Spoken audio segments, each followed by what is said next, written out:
We live Oh, we're live, you say? for the semi-annual podcast. That's fair. What do we go? 5? What do we go? How many weeks do we go? This We've been trying. We're trying. Like, Yeah. we'll get. Look, I man. got messed real up. life. Real life. Yeah, I mean, I was traveling, and I kind of botched that because we ended up in the middle of traveling, and I didn't reschedule correctly. But here we are. So goes the way of corporate America living. So blow the winds of time. Like sands through an hourglass. Green How you doing, man? I'm all right, dude. How are you doing? How was your world? Fantastic. It's been a Fantastic. long day. I like that. I had to get up early for a medical procedure, but Yeah. I didn't know if we than were that- We were texting, and I was like, "Are we doing this?" And you're like, "Yeah," and I'm like, "All right." Nothing. A whole lot of whiskey and painkillers can't. No, I'm just kidding. I mean, well, the painkillers part I'm kidding about, but Yeah. It was a kind of joke. yeah, kind of, sort of. It was a partial joke, not really. Yes, it was a joke. People, come on, lighten up. Happens Right? not doing hard drugs and alcohol. On There's no podcasts. abuse like substance abuse. Wait, no, that's Oh not my right. God. Oh, good. All right. So it is Hapa. It is October the 3rd, 2023. And this is podcast number 009, Lion's Tail, which you're going to give us the recipe for in a moment. Oh, man. But I'm I glad really to be need here, to dude. start making some of these for real though. With the Lion's Tail. So tell me about the Lion's Tail. And then So I'll get to the... I first of all, it blindsided me that we're in fall right now. Let me just. Oh, this was the thing that... Yeah, well, I guess, yeah. You've been telling me about your weather, so yeah. Well, look, man, it's been like 1,000,000 degrees every day. Yeah. Okay, so I'm like, to Yeah. me, it's still August in my brain. Yeah. You know. Yeah, no, that's So- fair. It was like 89 here today. I'm with you. And 89 here feels like 196 as far as I'm concerned. Seriously, and Yeah. so now we're first day of fall, or I guess Right. actually 2 days ago was first day of fall. Technically, is October 1st. I think. I think it's... I don't know. There's a day. Yeah, I don't know. It's I around don't here know, man. somewhere. Yeah, All I know I'm an is uncultured buffoon. we went from like 120 degrees to being in the 90s, upper 90s, and Saturday it's going to be 70 as a high. So it's like, hello, Yeah, it's gonna be nice. fall, kind It of thing. is going to be nice. So All right, here I'm we not gonna know go. what to do with So myself. I have the power of the interwebs to my use goodness. for any means, but we're choosing to use them for good, not evil. We'll get to that later. What are we going but, to do today, Brain? Saturday, September the 23rd was the first day of fall. There you go. Oh, okay. Fair enough. Why did I think don't know. it was October? It's autumnal equinox. I don't know who figures all that out. I declare today. It's probably a moon thing, right? Dr. Yes, it is. Equinox, probably. Dr. Wizard. Yeah. Mr. Science. Dr. Wizard, Mr. Equinox. Yeah, the Equinox. The Equinox family decrees. Oh my God. Back in Roman times or something. We're off to a start. Is it Greek fall or Roman fall? I don't know, man. What? We've lost our What? Gaelic, maybe. It might be Gaelic. I don't. The Gaelic fall. We've lost our minds at this point already. The podcast we're has just not even kicked off. five- I haven't even we're- had a we're sip of my 5 minutes- drink yet. Yeah, we just passed 5 minutes. We've done It's gonna literally be a nothing great productive. episode. Oh my God, we did nothing productive. I need rum. And Okay. that's nice, folks. You have a great. Visit us again sometime. So this is our podcast, Real Talk, REEL, Real Talk with Hapa and 7. We are currently live on YouTube. So if you're listening to us in wherever you get your podcasts, because we're everywhere at this point, but if you're listening to us somewhere you get your podcasts and you ever want to catch us live and you want to hang out, chat while we're podcasting, you can do so on YouTube. We always broadcast it live, and usually within 48 hours of broadcasting it live, we put it out for the world to hear with a slightly better produced version, which, like all things, this podcast are subject to my schedule, which is hit or miss. So today, Hapa, I hit that it was October the 3rd, 2023, right? There's some historic events occurring. I'm going to acknowledge them, and we're not going to talk in depth about them, but it would be crazy of us not to say there's some crazy stuff going on in the United States right now. with Speaker of the House, Kevin McCarthy. There was a move to vacate, so there is no Speaker of the House at this point, which is incredibly interesting given that Speaker of the House is third in line. So, that's a pretty interesting if a nuclear choice to war make to vacate occurs, the we're screwed. well, if it gets to that point, right? It gets to the point where we lose the president, vice president, the Speaker of the House. So, lots going on. I know a lot of people are following that. I know a lot of people probably keep up with that. You and I talk quite a bit about keeping up with news and events, and politics in particular is not the best thing for a lot of people's mental health. Yeah. And so we try not to kind of broach those subjects here, but it would be crazy not to acknowledge it. I was literally watching the guy speak, before we started. That's why we started late. So yeah, it's going on. We're not going to talk about it. We're not going to talk about politics. And just know that we're not immune to it, but that's the time frame we're living in. We could definitely talk about it, but I feel like just because of how polarizing the whole political conversation is, not that Seven and I are polarizing in our views. Quite frankly, I think we're a lot more moderate. To be clear, for those people listening, I it's think just that's true, easier to avoid those topics. It's people. We're gonna get to this a little bit later about social media.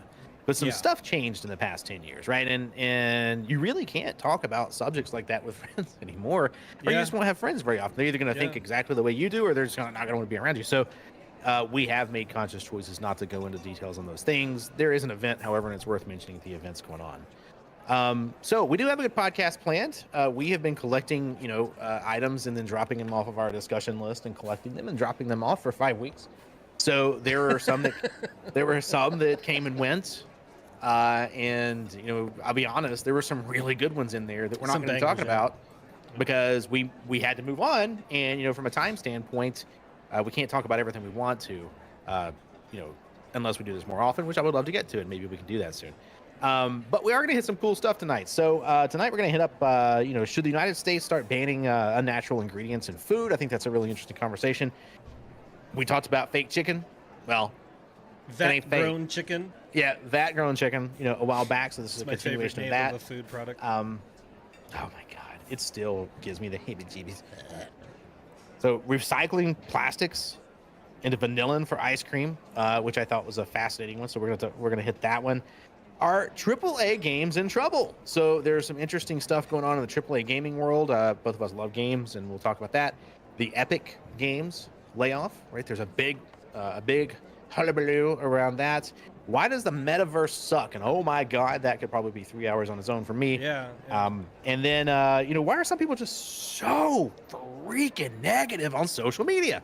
So in some ways, a lot of these things are attached, and some ways they're not. We'll always hit our what are we listening to, what are we watching, all that jazz. And then what games we've been playing. So that's going to be our schedule for tonight. Does that sound acceptable to you, Sir Hapa of the Fodder Clan? Of course.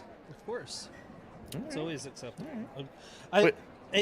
Sometimes I'm like, it's funny. I was doing some reading recently on podcasts and how podcasters figure out the length of their podcasts and so on and so forth. And the happy medium for length is what Seven and I originally agreed on when we launched this project.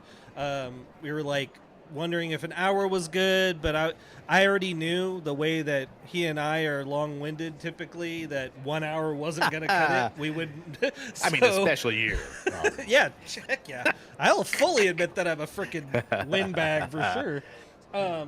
But 2 hours is typically what we try to stick to, and supposedly that is like the perfect length for a podcast. So we'll see. Hopefully, I mean, I'm not going to say this podcast has been perfect from the beginning, but look, man, it's perfect. I mean, we made it, and all of a sudden articles come out and say, you know what the perfect length is? Joe Rogan, we're coming for you. That's what we're getting at. Right. Just saying. Uncle Joe. Good old Uncle Joe. Yeah. I don't think he wants to be recognized in that no, way. He asked me to call him Uncle Joey. Don't worry about it. Very well. Yeah. Uncle Joey Rowe. That's what we call him. Go like this. Uncle Joey Rowe. Joey. So yeah. So we got a lot of good stuff to talk about today, and I am going to let you start by this subject is one that you threw on there. and I'll introduce it, but I want to let you run with it for a while. Be as long-winded as you want, because if you've never listened to our podcast and this is the first time you've checked in, first of all, pause, go back and listen to all of them, and then you'll understand what I'm about to say. Yeah. My boy Hapa here cooks food, uses natural ingredients, and cares about it. My wife is the same way. That's one of the things all of us connect on, is like, we actually care about the things we put in our bodies. So there's this whole California has banned, and correct me if I'm wrong in this, but California has introduced a ban on I wrote it down, red dye number 3. Yep. Potassium bromate, right? Yep. Brominated vegetable oil and propylparaben. And what was interesting to me is that's what peeps are made of. Yeah. So, Yeah. Right? Evil peeps. Like, but literally the pig peeps, 100% is all of that. Right, the peeps is that, right? It's like they outlawed pink peeps. Yeah, basically, yeah. And if you've ever eaten a pink peep, you can probably understand why. But the state of California, is saying, hey, the EU has already banned some of these. We know they're unhealthy. They cause some issues. And then kind of the way you stated the subject was, should we be banning unnatural things in our food? Yeah. I mean, to be clear, when I saw the headline of this article, I immediately was like, we're going to talk about this. I don't even need to read the article. And then I went and read the article, was like, because there's a couple things going on here, first of all. The legislators in California actually are getting something right for once. They're actually legislating towards something that makes sense. Like, there is a laundry list of chemicals that from what I'm reading originally, were on this list.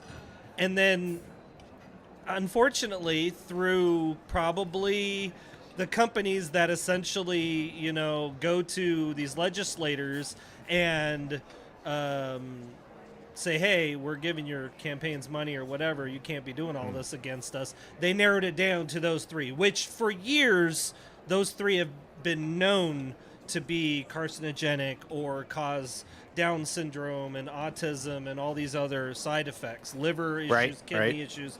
Anyway, and I've also said for years, one of the things I love about the litigation on the EU side of the world and in the UK, they 100% get correctly, is the ingredients in a lot of foods that are okay here in the US, namely food products or ingredients that aren't actually food products or ingredients, they're chemicals, are just straight up not allowed over there, Yeah. And they have significantly lower levels of obesity, of Down syndrome, of autism, et cetera, et cetera, et cetera. So this was something that I was like actually applauding the California legislators for, because they're trying this. In my opinion, this could be a huge step for America, because this is opening the door for possible litigation and banning of other chemicals, Sure. There's a lot of preservatives, a lot of crap. I mean, I don't know if anybody listening, or I'm sure you guys have too in your household, you maybe bought, we talked about this when we talked about that vat-grown chicken being approved by the FDA. Like, you can go out and buy bread or hot dog buns or something from a local grocery store, put them on your counter and leave them for 2, 3, 4, 5 weeks, and they don't mold. It's like, that's not right. That's not how bread's supposed to work. You know what I mean? So, like, so for me, this was fantastic. Like, good on California. Hopefully this gets through. Hopefully the rest of the country, picks up on this, I hope. And maybe further litigation down the road will grow from this. Like, so, this is it's pretty, I got a lot of thoughts there, right? And I'm kind of glad to hear that's your viewpoint on it, because there's a lot of viewpoints today that the government shouldn't be stepping in a lot of areas, right? And while I may agree or disagree with those in principle, I will tell you that if the government is not stepping in, no one else will. And if no one else does, these companies cannot be trusted to do what's in the best interest of consumers. They need a paycheck from their consumers, and that's their goal. I've been over this a million times. I'm not hating on companies for trying to earn money. In our system, that is what they're supposed to do. But there has to be some sort of check and balance. And what's interesting is what you said there. These are not food items. These are not things normally found in what humans consume. Right. Everyone knows that who is selling Right. it, right? The companies who are selling it absolutely, positively, without a doubt, know that they're putting something in there that was not normally part of that food. Now, I will say, if I'm going to give them the very generous, hand wave and say you didn't know it was causing harm, I can be generous there. But here's the thing: in some of these cases, we do know it's causing harm, Yeah. and yet we have not ceased putting them in. And Yeah. so we really have a situation in the U.S., and it's not just the United States, right? But the United States considers itself a very developed country, and we know when things are in food, and it's up to consumers to read a label and know every ingredient with some name, right? That you've Yeah. never heard before. And the answer is, yep, absolutely it is. It is up Yeah. to consumers. And unless you have someone, and I know you do this, I've told you my wife does this, we do. We read the labels. We educate ourselves on what's in the food, and every time we get a chance, we use just all natural ingredients to make our own bread, as an example, Yeah. to make our Yeah. own things, and you know what's in it at that point. And that, however, is a place I'm speaking from an incredible place of privilege to be able to say that, because there's a whole lot of people who have 2 jobs to make ends meet. Yeah. Especially right now. And yeah, right. And they got kids to take care of. They got to put food on the table, and the food's got to come from somewhere. Right. Now, they're willing to put some money down and get that food. And what they're being given is actively killing them. Yeah, for sure. That's pretty messed up, man. We can do better. Yeah. Right? We're the richest civilization in the history of Earth. Yeah. Yeah. It's not even a close second. Yeah. We can do better, and we owe it to ourselves to do better. Now, Well, what government agencies decide that, who comes down on it, I imagine, given enough time with that approach, we'll get to the point where, like, all right, guys, I know it's a GMO banana, but we ain't got no other kind of bananas, right? Like, so give me back my bananas, right? So I think there's limits, and you don't want government oversteps, and you don't want a lot of stuff. But at the end of the day, like, these companies are doing things, and where I grew up, I've told you, where I grew up, they polluted the everything. yeah, right. Right, like in a town of 4,000 people, there's like 3,992 cases of cancer. Yeah, and there's a lot And of small town examples like that all over the U.S. 100%. And then you got the Yeah. company being like, oh, I don't know, it's probably something in the natural. No, Sure, yeah. that is not a natural occurrence. Right. And so what happens? In that case, what happens? The EPA has to step in and be like, Yeah, yeah. you guys are assholes again. Yeah, Right, like, that's again, kind of how that has just to pay go. Your fine. Right, just do the thing again. So the fact that California is now introducing this and saying, hey, we've banned these things, it's like you said, I worked at a business who had legislation in California passed kind of against a business in a way that was going to make it way harder to operate in that state profitably, or at least at the Right. profit levels they wanted. Right. And there was a real conversation about, well, should we even do business in California? Do you even hear what you were saying? The answer is you're going to want to do business in California. With that population, even with all the people leaving, to decide to not is a huge hit. Either way. Yeah. You're going to do business in California. Yeah. And so California is saying, you ain't going to leave. Yeah. You're going to change your Oreos. That's what you're going to do. You're going to make them peeps. You're going to make them peeps green. That's what you're about to do. Exactly. Yeah. Them peeps going to No be more green peeps. next year. It's just going to be a That's different right. color. That's all it is. And I know, Rita pink, green. brings up a perfect example. When she was here, that was 2 years ago. She wanted to try a honey bun from Oh my a gas station. She just saw it. She wanted to try it, and I remember the look on her face when gosh. she opened the container and just smelt it, and I was like, I smelt it, and as somebody who obviously has grown up around that crap, that you can smell it's not natural. Like, it just doesn't smell like a pastry. Right? Like, it's and she jokes that she's probably still digesting it, but there's a pretty good chance that It's in there somewhere. somewhere, right? Yeah, your arteries are still working through it. I promise you. Yeah.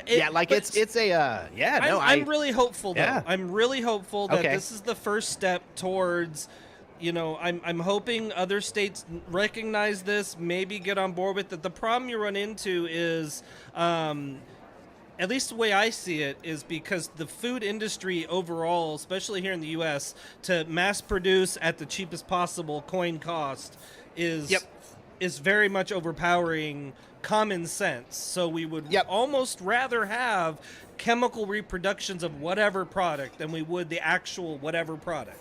And so I don't know if I've just gotten a little cynical in that respect, but I'm hopeful that, because this, like I said, this is a good step in the right direction, right? So yeah, well, how hard is it? So how to talk about this without talking too much about my background. Okay, but how hard is it nowadays, let's say, to go to a corner grocery store and get top end ingredients?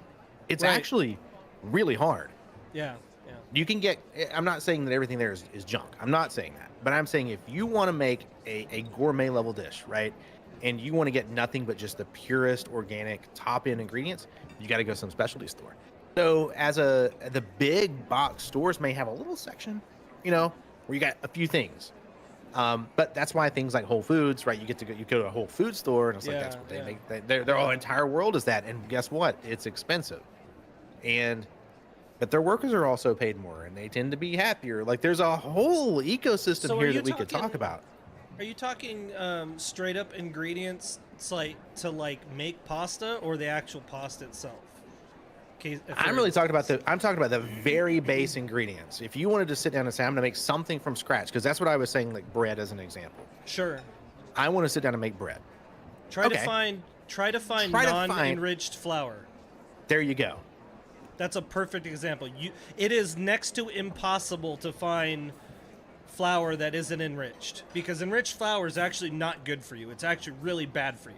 Yeah, and I'll tell you, like my HEB down the street here, they have non-enriched flour. They have one little row of a little brand. Tiny, That's it. Yep. Yeah. And then now, the rest of it's I'm all lucky. Where I live, Publix is kind of the upmarket grocery store. And what I will tell you is that every Publix, if you live in the Southeast, Publix is a Florida company. If you live in the Southeast and you've got a Publix, here's a little secret. Go tell them what you want; they'll get it for you. They will actually. That's fantastic. If you're a customer and you're someone that's in there all the time, you're like, look, I can't find blah, right? I can't find this thing I like. Is there any way y'all could get it? Oh yeah, we can get that for you. And they'll keep it for you. Yeah. And I have had that, Trader Joe's actually does a decent job of having some good stuff, right? But you have to go to these stores, because the big box stores, in other words, when I say big box stores, the big companies, the ones who have made more and more and more money, have made it by selling worse and worse and worse stuff. Yeah. And because it's cheaper and cheaper, right? It's cheaper and cheaper and cheaper. And they're going to continue that trend until we, either us, the government, whoever it is, we all decide collectively that's far enough, guys. We want to go back to like the original ingredients a little bit. Right. And so that's up to us to decide. And the more of us who go out and say, hey, I'm going to find the ingredient that I want. I'm going to go ask for it. Then, we'll probably continue the trend down, because, again, if you're in a hurry and you work 2 jobs, you got to take care of kids, you're going to buy what you buy. Pay for the and you're going to worry about, and you're going to worry about whatever later. So those of us who have a position we can speak from, and a position where we can get better things, we should demand better things. In an ideal world, I would love to be able to have a plot of land somewhere where I grow my own produce and whatever the case may be. I can so picture you doing that.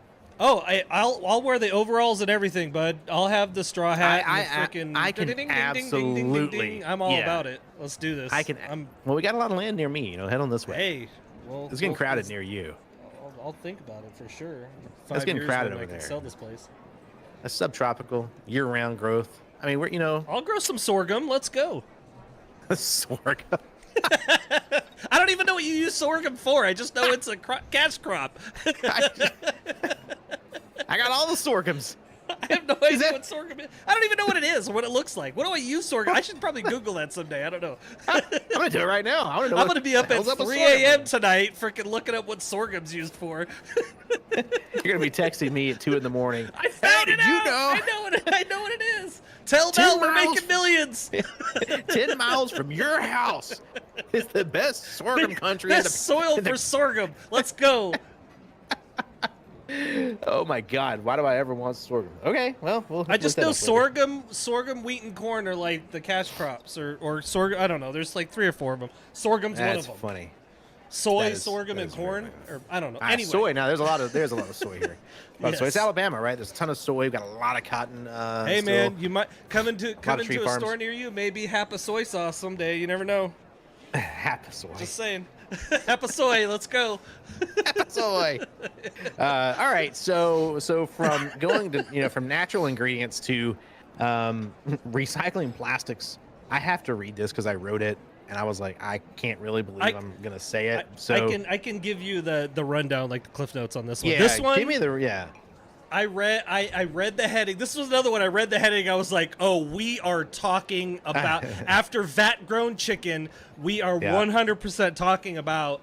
There is a lab in Scotland that has figured out how to add back this bacteria to plastic waste, and it breaks it down and makes it into a whole new thing that they named vanillin.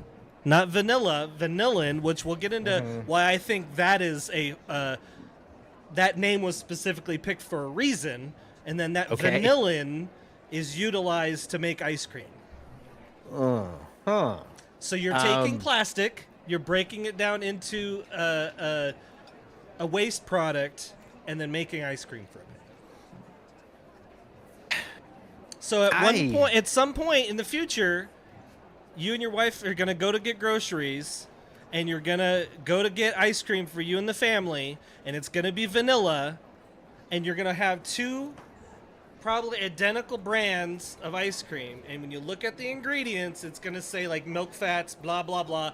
One of them is going to say vanilla or vanilla extract, and the other one's going to say milk fats, blah, blah, blah, vanillin. And that vanillin is going to be this byproduct from plastic. I don't trust it. And I will acknowledge, and I just read this. What's this new? I was gonna say it like, oh, I've known this forever because I'm that crazy smart. No, did you know that vanilla is the second most expensive spice in the world? Yes. Yep. By weight, right? By weight. Yeah. So I mean, you got people out there saying, vanilla's expensive, and I got a bunch of plastic. What did that? And that's the other thing is most vanilla that people cook with is not vanilla. It's whatever the chemical, like a chemically made. It's like how maple syrup is. Like a lot of maple syrup that's on the shelves isn't maple syrup. It isn't actually from a maple tree, right? It's like Don't you start that with me now. Hey man, it's like corn syrup and caramel coloring, whatever. Anyway, but so yeah, but you're 100% correct. Like, hey, look, vanilla is super expensive. I can make it from plastic. Like, and now some company out there is saying, I am going to sell this everywhere except California. I'm going to start in the Southeast United States because they'll never ban anything. Right. Nobody cares. Nobody cares. Does it taste good? Does it taste good? Engorge yourself. Like but you and I talked about this too, right? So you've got vat-grown chicken that at some point is going to be, let's say, $3 a pound for a vat-grown chicken breast. And a chicken breast from a chicken is going to be $5.49. So whoever, the single mom that's busting her ass with 2 jobs, like you said, needs to go get chicken, she's going to grab the cheapest shit. She's not going to look at the fact that it's a chicken breast that's never even been on a chicken before, right? So it's going to be the same thing. My kids want ice cream, and this container of vanilla ice cream is $1.50, and this container of vanilla ice cream is $3. I'm gonna get the $1.50, right? Yep, and now you're 100%. eating a chemical reproduction of a vanilla product, like vanillin. Vanillin. I feel like they could have done better than that. No, they couldn't have, because that name was literally picked because it sounds like vanilla, so they can literally put it side by side, and the public doesn't know. They don't know. Yeah, but like chanilla. Chanillin. Right? Yeah. Funillin with a Yeah. I But feel like you see what I'm saying? Like vanilla this stuff, sounds like this stuff, villain to me. People are up at 3 a.m. surfing reels on Instagram. I'm up at 3 a.m. reading about this shit and not going to sleep, right? Like, that's how weird I am. Like, You're. So I'm gonna get a text at 3. Yeah, Kristen said in chat, vanilla and ice. I'm telling you, like, this is how it's gonna go down. Like, hey, Donnie, you want to go get some vanillin? Let's go get some vanilla ice. Like, vanilla and ice. I mean, American cheese, yoo-hoo, chocolate milk. you could literally make a 5-course meal of absolutely no product of food, like today, right? Oh, that's a challenge we should take. No, we should see if we I'm can not make. eating I didn't say eat it. Oh, very well. You said make it, and then have someone do whatever test they need to do to find out the actual nutritional value of the thing made. Oh, it's 2 parts. It's 2 parts protein and 6,000 parts uranium.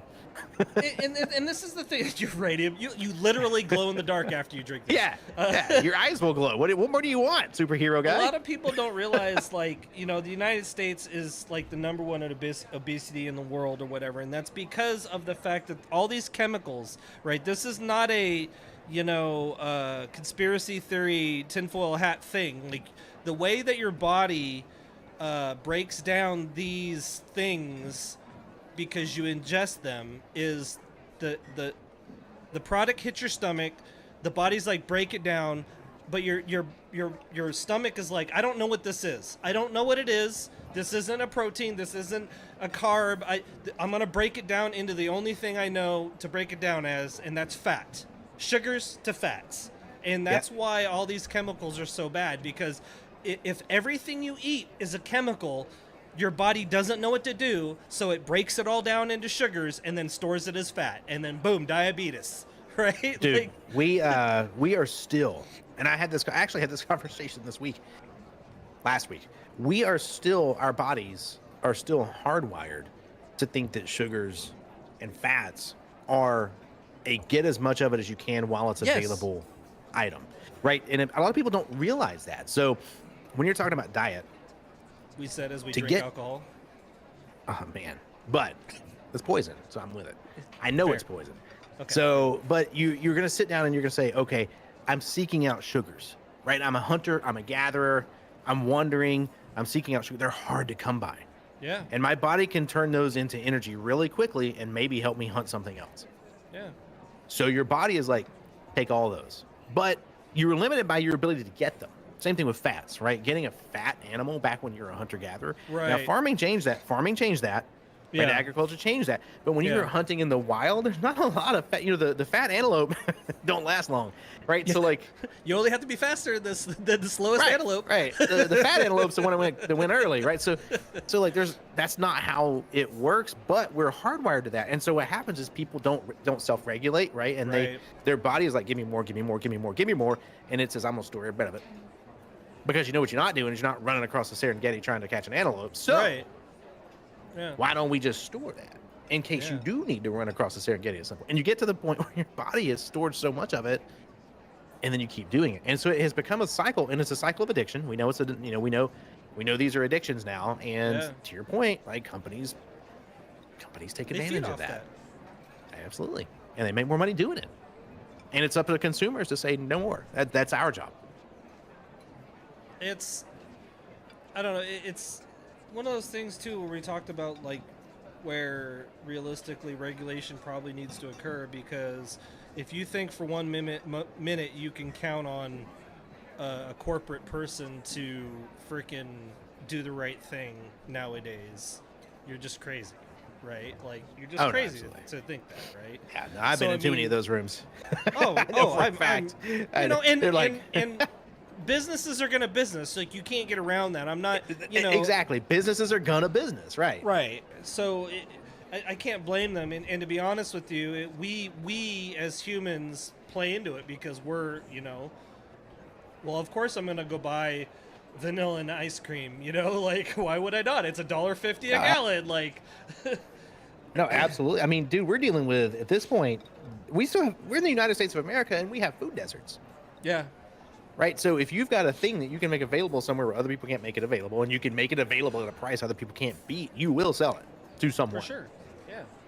I mean, wheat So- is a perfect example. We here in the U.S. we barely produce any wheat that we consume in this country. WHEAT. You did not say WEED. Wheat. Wheat. Wheat. Specifically wheat. We eat wheat. Wheat. Okay. So I took a pause because the first time you said it, I was like, oh, wait, the what? legalized medical Where's greenery. he going with this? That's not a whiskey. It's not, say what way? But I mean, you know, whip. Cool whip. Cool. Say what way? But I mean, here in this country, you know, everything's been replaced by corn. Everything. Every crop that this country used to, even rice. A lot of people don't realize the Southeast United States, from the Carolinas down, that's why you had Carolina rice. Those used to be cash crops in a lot of those states that had a lot of swamplands. Rice was a huge crop. I didn't know that. And we don't even produce that barely here anymore. Carolina rice is actually considered they call it an heirloom crop nowadays because it's barely produced anymore. Because we import our rice from wherever else. Oh, yeah, sure. And we import our wheat from, you know, Eastern Europe. You know, a lot of people don't realize that, where there's a conflict going on right now. Well, less and less, right? And there's a whole... Right. I mean, not even to get into the fact that, Ukraine and Poland are now fighting over the wheat export. Like, it's a whole thing going on right there. Yeah. Yeah. So, I don't know. We're at a scary place, I think, and it just gets scarier every day when it comes to food. Like, this is probably... I probably have an unrealistic or, like, phobia of this because I see it everywhere. I see... we got to make it cheaper, quicker, whatever. Look, dude, I'm with you. Our ability to create food replacements is outrunning our ability to know whether we should consume them. Yeah. I mean, perfect example, and we nixed the topic because it didn't exactly fit with what we're talking about. You're going to bring it in anyway. Well, I'm not going to talk about what the article is, but like fish hatcheries for You're years. the one who took it off the list. Yeah, no. Yeah. But we're talking about wild salmon is one of the articles we're talking about. And actually, I wouldn't mind talking about that next podcast probably because there is a huge market for farm-grown seafood, right? Farm-grown salmon, halibut, clams, oysters, all of those that are nothing like the wild product. And it's because the wild products were fished almost out of existence. 100%. So. There's a grouper, you know, and I'm near the Gulf Coast, right? And you want to go get grouper. You used to get grouper easily, but grouper can't replicate at the rate that we're eating it. And so, you know, you shouldn't be able to get grouper now, but you go down there and you still find it, right? And so it's like, all right, how do we, because it can't be farmed, right? It's a thing that's, so yeah, no, that's one that we should definitely keep. Talk about the salmon and I think fish in general, right? So let's change gears a little bit. We are, we're 40 minutes in. Okay, so I think these are going to take us. Businessing. Yeah, so speaking of really tough to make segues, AAA games are in trouble, Hapa, and I'm going to kick this off. I expect us to talk about this quite a bit. I expect this conversation to go a bit, right? Because we are passionate about this spot, but also there's a lot of news here right now. Yeah. So this is kind of kicked off. When we talked, we added this to the list because Phil Spencer, who is the head of Xbox, had sent an email, and that email got peeped by someone that wasn't supposed to see it. And the email, I mean, it's pretty good, and there's a Polygon article if you want to read the whole thing. But the email basically goes into detail about how AAA game publishers are in a lot of trouble. And the reason that they're in trouble is because they got caught, what he says, flat-footed, right? They got caught off guard by digital distribution networks like Steam or Epic Games, and we'll talk about them in a minute too. But like these digital distribution moments. And so these AAA publishers, they've been living off of Call of Duty 94, right? 96, 97, 98. They've been not developing intellectual property. And so what that means is they were depending on distribution to make their money rather than the art of creating a game.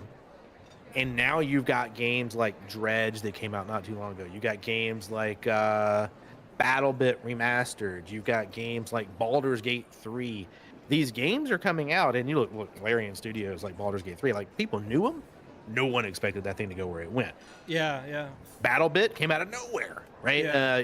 And these was it a few devs, right? We talked about this, and yeah, they put it together, and Stardew Valley, right? So there's people out there making these like intellectual property plays, and those are much more successful because they don't have to go to some game distribution company, which was very analogous to the old record industry distribution model, which I'll probably rant about in a minute. But they don't have to go that way anymore. They can get their game out there. Do they give up a piece of the profits? Yeah, sure. But if I'm giving up 10% of $100 million that I wasn't going to have anyway, that's me making $90 million, kids. Yeah. Well, I mean, BattleBit's a perfect example of that. Like we talked about, they sold like 26 or 27 million dollars worth of a game that 3 devs did the work on. Like, and if they tried to release that on their own, they wouldn't have had that distribution. Are you kidding? Nope. So they're probably like, sure, I'll give Steam $4 or $5 million of that. I have no problem with that. You know? Yeah, I'll give them $4 or $5 million of the $100 million I wouldn't have had otherwise. Hell yeah. You know, so it's really interesting because I will say that the AAA publishers are not pushing the game industry forward. In fact, I would say they are an anchor in a lot of ways, holding it back. I hope they get better about it. I really do. But traditionally speaking, if we go back to the recording industry, and when I say the recording industry, we're talking about an industry that everyone would think of as the record industry, right? Putting out music. That's what everyone would think of. But it wasn't at all. The record industry was just the distribution. In other words, what they owned was the ability to press vinyl records. Sure.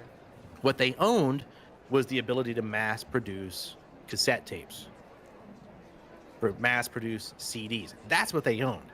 And what they could do is make sure that CD ended up on the shelf at Walmart. Right. Or whatever store. So they were basically willing to pay an artist, and they've done this, they still do it. Come in, artist, and we're going to pay you, we're going to give you guys a cool $10 million to record 3 albums. Right. The artist is like, oh my God. Cha-ching! That is life-changing for the 5 people in this band. Yeah. And they go make their album, and they record their art, and they put their body, their soul. They sacrifice their bodies. They go do this thing. And then there's someone who says, all right, put it on the CD machine, and publishes it out, right, to all these different spots. And they make, those guys make billions. Yeah. And I'm not saying that those companies are inherently bad. I'm really not, because it costs a lot to have those machines, to have the producers, to have that stuff. That's a business. It is a business. But those are not the people who care about the art the same way. Yeah. And that's what we have in gaming world right now, right? We have, we have like Larian Studios, like Rita made the point in chat, they repeatedly release a completed stable game. Yup. And that How is that revolutionary? Today's world is insane. Like here's a pre-release alpha amazing game. Yeah, and you got a AAA studio out there saying, here's a pre-release alpha with 7,000 opportunities for microtransactions. And it's dude, like, I paid $70 for this game. Are you seriously, PGA 2K23, trying to sell me an in-game shoe right now? Is that seriously what you're doing? Well, I mean, and the problem is a lot of people talk about it's like, well, and I've always said this. You've heard me say it's like I'm okay with microtransactions if it's a cosmetic. I don't care about that. The problem though is me saying that is still enabling the microtransaction idea to exist. Which, so long as a microtransaction idea exists, there's gonna be like not as much emphasis on the development and functionality of the game, and more focus on those microtransaction assets. So a bug that might exist forever. What? There's a word for it. Monetization. Yes, 100%. And like you said, there's a bug that Yeah. goes. And they'll ignore it. We'll ignore the bug. We know the bug exists, but Dale is our bug guy. He's the only guy that Poor for Dale. the company that It's always works Dale, on bugs. man. It's always Dale, and he's Poor Dale. working 23 out of 24 hours a day. I wish I could get him to work for 27 or 28, but he just won't do it. Lazy. And That's what Dale is Yep. lazy. Yep, and that You know bug what Dale is needs to number do? He needs to get on the 34 list of monetization team. 4,000. Like, and exactly, and that, and it, when you so like perfect examples of this are like games like Diablo. We talked like Diablo 4 was a game that I was hoping would scratch the itch I had for an MMO RPG, you know, that would knock me out of off my shoes. You Okay. know, I was so excited for it, and it was meh. So speaking was of a great for a AAA week. company, right? Speaking of a AAA company in trouble. Oh. Yes. And you know the microtransactions conversation is really fascinating to me because you and I met playing World of Warships, right? Which is Yep. a game by a company called Wargaming, and it is a free-to-play game. So if they make money off the game, it's because they either sold your data or they sold you something in the game. And so Yep. I don't have there. In fact, I kind of like the fact that microtransactions exist because Yes. you know Kristen in chat was making this point. You know, there was a time when you released a game. I remember buying Resident Evil for the first time. I think it was on PlayStation, Sure. and that was the game. Yeah. That was the game. You got it. Came on a CD.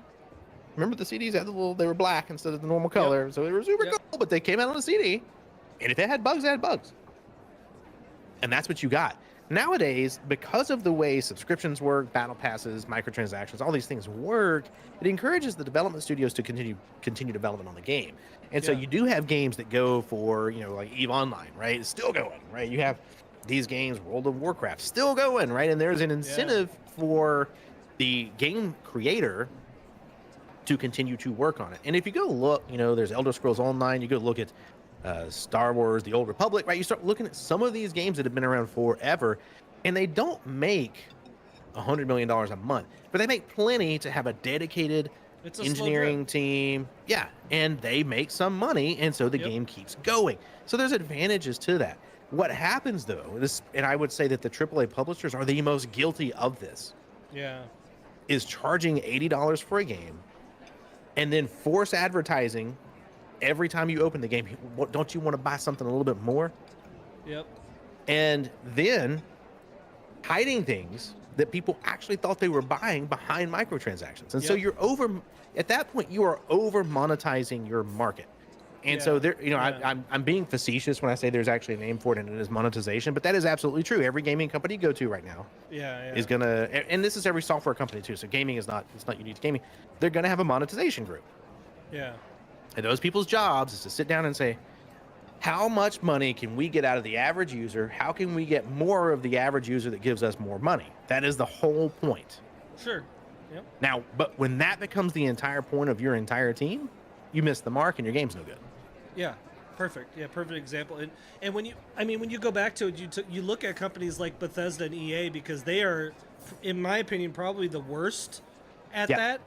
They Yep. literally have everything in the game, every game that they've produced, I would say for the last Oh, yeah. 10 years has been Yep. forced monetization, and it's Yep.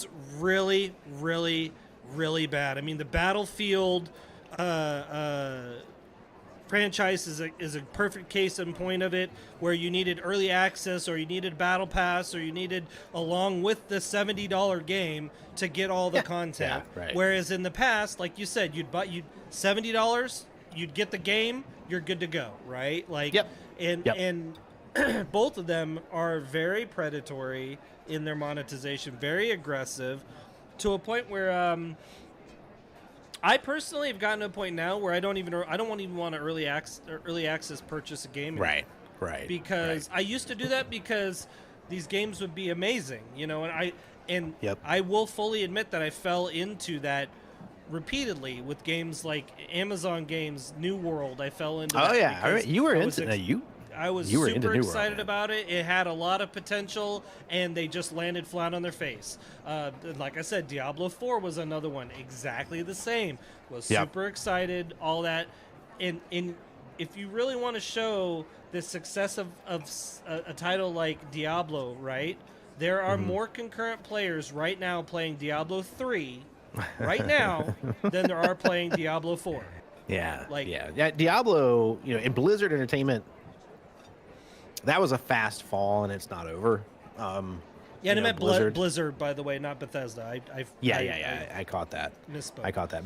Bethesda's on the other end, a little bit on the other end of the spectrum. In fact, Yeah. so like, Blizzard, EA, is FIFA, right? That was the big thing. There was the Star Wars games that were huge. big, right? And people kind of pushed back. And so, again, this kind of, much like food, it is the consumer's job to indicate what they will and will not put up with. And the way you do that in the United States, at least, is with money, and you buy or don't buy. And I agree, there were some times when you could get early access games, and publishers would tell you it's an early access game. The only thing done in it is this and this and this and this and this. Yep. Yeah. And if you want to pay $30 now, you can get into that test, and we're going to use that to finish the game. But when the game comes out, you got it. And that's what early access was originally. And it was kind of a pure thing, right? Because if you were super, super, super excited about a game, you were in the group that was going to be like, I don't even care if it's broke. I want to fly around and do the thing, right? And so you were invested. Yep. And now every game has early access. Every game thinks it needs to have early access, and a lot of them never leave early access. Yep. So you have a situation where, is the game ever going to be complete? It's kind of like Gmail still in beta, right? Like, is it like, are you going to finish it? What would you even call finished at this point? So Right. I do think, I think the free-to-play model, for me at least, the model where a company says, you know what, we are going to release a game and it's going to be free. And it's so good, because I believe this is true in a lot of software. If it's really that good, give it away and charge later. Yeah. Find out how good it is, right? So give it away and let people play the whole experience. I will actually give Wargaming some credit here, right? This is what got me into World of Warships, was the fact that you could play that entire game free. And there are community contributors now for World of Warships who play the game free. Yep. They don't, right? They have accounts where they're like, I play it and I don't spend any money on the game. And the game is a rewarding experience. It's fun. There's a active community. There's lots of stuff going on, and that's going on because some people will pay. Then there's the other end of the spectrum, right, where there's gaming that is using gambling mechanics and gambling addictions to drive behaviors. Sure. Right. So I do think that the gaming industry at large has a lot to figure out. I think that the AAA folks, they're in trouble because they attach their cart to the horse of distribution, not making great games. I'd like to also add the caveat. Seven and I are talking about, we're not talking about developers specifically. We're talking about like the higher ups, because the higher ups are what drive a lot of this monetization, drive a lot of the aggressive tactics for that specifically. The devs, 9 times out of 10, a dev, if they work for a studio on a game, they're pouring their heart and their soul into the game. Yeah. And it's a project of love. And unfortunately, a lot of times, the product that is released may not be complete because of those higher ups saying, I don't care, we'll finish it later. Perfect example. Perfect example. Cyberpunk, that to me, when it came out, is still one of the best games I've ever played, right? Cyberpunk 2077. But the executives made what would really, if you're a developer in that company, right? You're an engineer in that company, and you're working your tail off, and you're so proud of what you're doing, and you're very invested. And what happens is someone comes in all the time and says, hey, look, this is what we need to be doing. And you, as a designer, sound designer, artist, whatever, your job is to say, got it, I'm on it. Now, you can agree, you can disagree, you can have those conversations. Sometimes you get some input, sometimes you don't. But what's got to be the worst in the world is when it seems like the executives or the monetization crew or whoever it is says, we have an arbitrary deadline, we're going to meet, we're not willing to push it, and we're going to put out something that we know is not ready. And even though you're telling us it's not ready, we're going to put it out. And it doesn't matter that the monetization crew or the executives are who did it. The devs are who see it hit their resumes. Yeah. Right? Oh, you were on Cyberpunk 2077? How'd that go? Right? Like, yeah, that's exactly. Yeah. Right? Yeah. Like, that's going to be your life from now. So, yeah, these companies, man, what I will say is maybe I'll put a little bit of a bow on this because we can move on to the next subject, which is related. But here's my personal rub here. I believe video games may be the highest art form that humanity has ever achieved. I believe it is the first time humans have ever developed an art where the artist and the consumer can interact seamlessly through the art. Oh, So interesting. You got movies and film and music and all these things. Sure. But I think if we dig deep, video games are as good as it is gonna get Yeah. for a while. And so anyone who's out there trying to say, oh, I'm going to operationalize that, I'm going to commoditize that, I'm going to turn it into something that's not what the original devs intended, I'm going to turn it into something that's addictive to kids, I'm going to turn it into something that's whatever, or I'm going to put it in early release, I'm going to get a bunch of money and never finish it. Right now, if you put out a game that's an alpha and beta and you're going to keep working on it, your team's working on it, you're raising money to keep working on it, right? More power to you. There's If it's continuing to improve, hell yeah. Yeah, you're still Hell working yeah. on it. Heck, those people are in, right? Yeah. Great.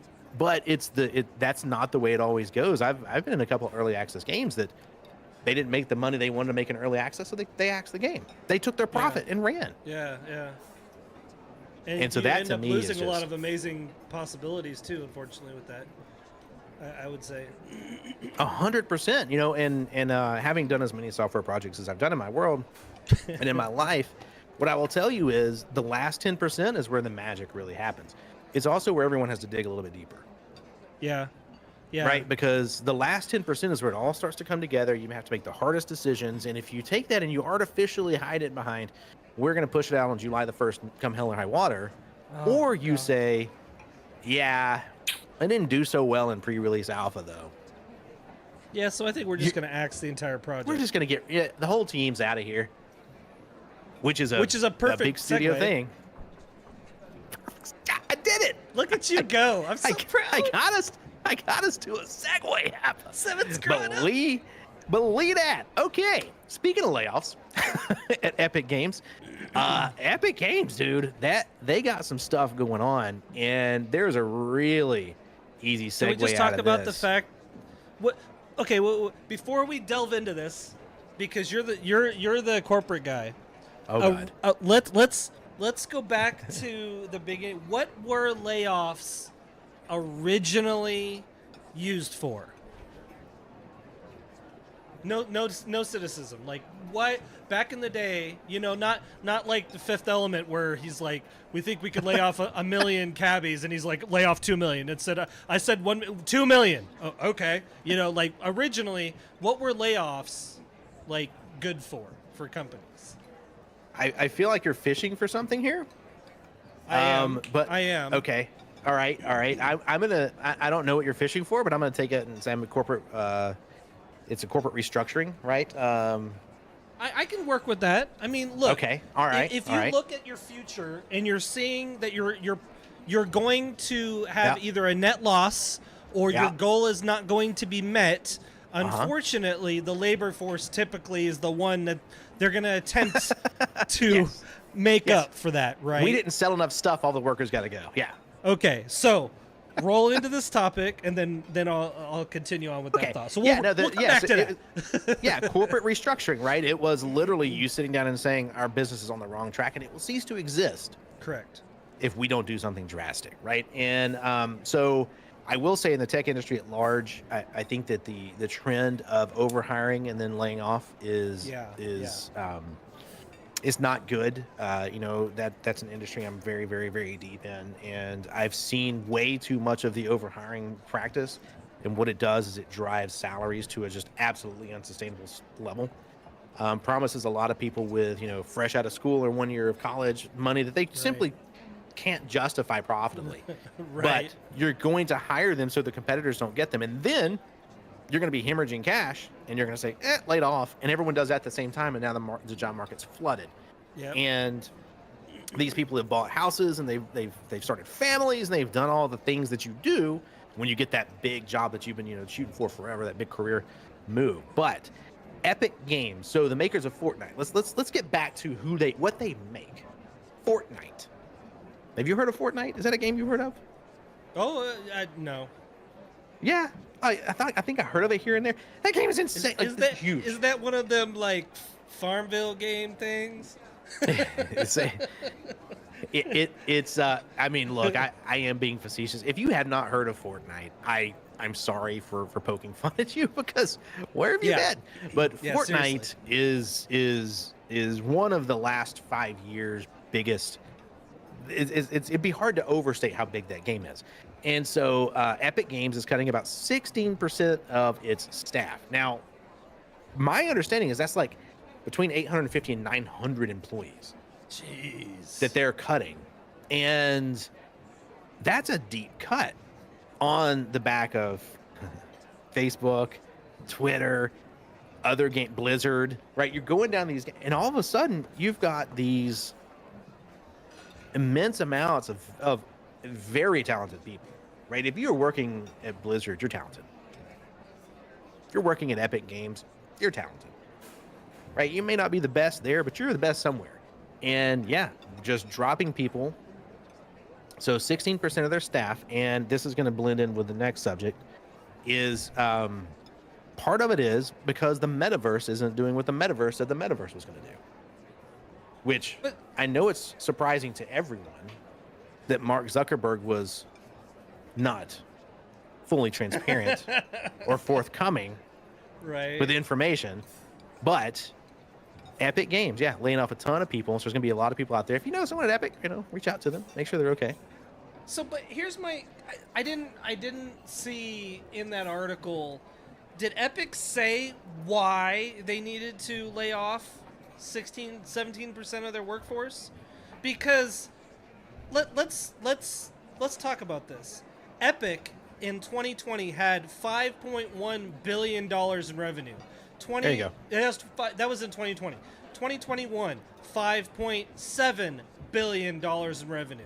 2022, $6.3 billion in revenue. 2023, $6.5 billion. So their revenue has increased every year. So what justified them laying off 16-17% of their workforce? I don't. What's the guy's name? Frickin' Tim Sweeney not make his bonus quota for the frickin' decade or something? Like, what was the point behind this? Like, how do you go into a board meeting, guys? We made record profits 2023. We have never seen this much revenue ever. Lay off 17% of the workforce. How does that conversation occur? I will tell you this. I've laid people off before. Right, I've been the guy that had to go in and say, we're letting a bunch of y'all go. Right, I've had to do that. And I will tell you that in the companies that I had to do that, everyone knew it was coming. Because we had, say, lost an account or a client or whatever. And you walk in, you're like, guys, we tried and we're letting you go. You got 4 weeks. We're going to keep hitting your paycheck. You can come here and we'll bring in consultants to help you find another job. Like, there's all these things that you would do.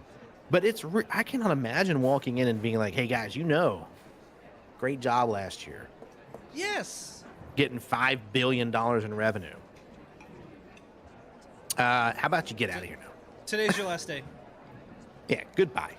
There were people at Epic that found out that they had been laid off that morning when they checked their email. Oh, no. Was it one of those? I didn't know about that. There was literally people at Epic that logged onto their computers to start their day at work. They got the email that said they're let go. So now I didn't delve into the metrics because a lot of the layoffs that happen at AAA game studios often are the contract workers. A lot of times they're the contract workers because that's the easiest way for them. Exactly. Yep. But still, again, I asked the same question. How did that board meeting occur? We have made record profits. Good job, guys. Nick's 16% of, like, what? Like, nobody at that No, they didn't. That table To answer your question, no. They all got more money. There was a company I was at not too long ago, and there was a whole conversation about how do we increase our profitability. Okay.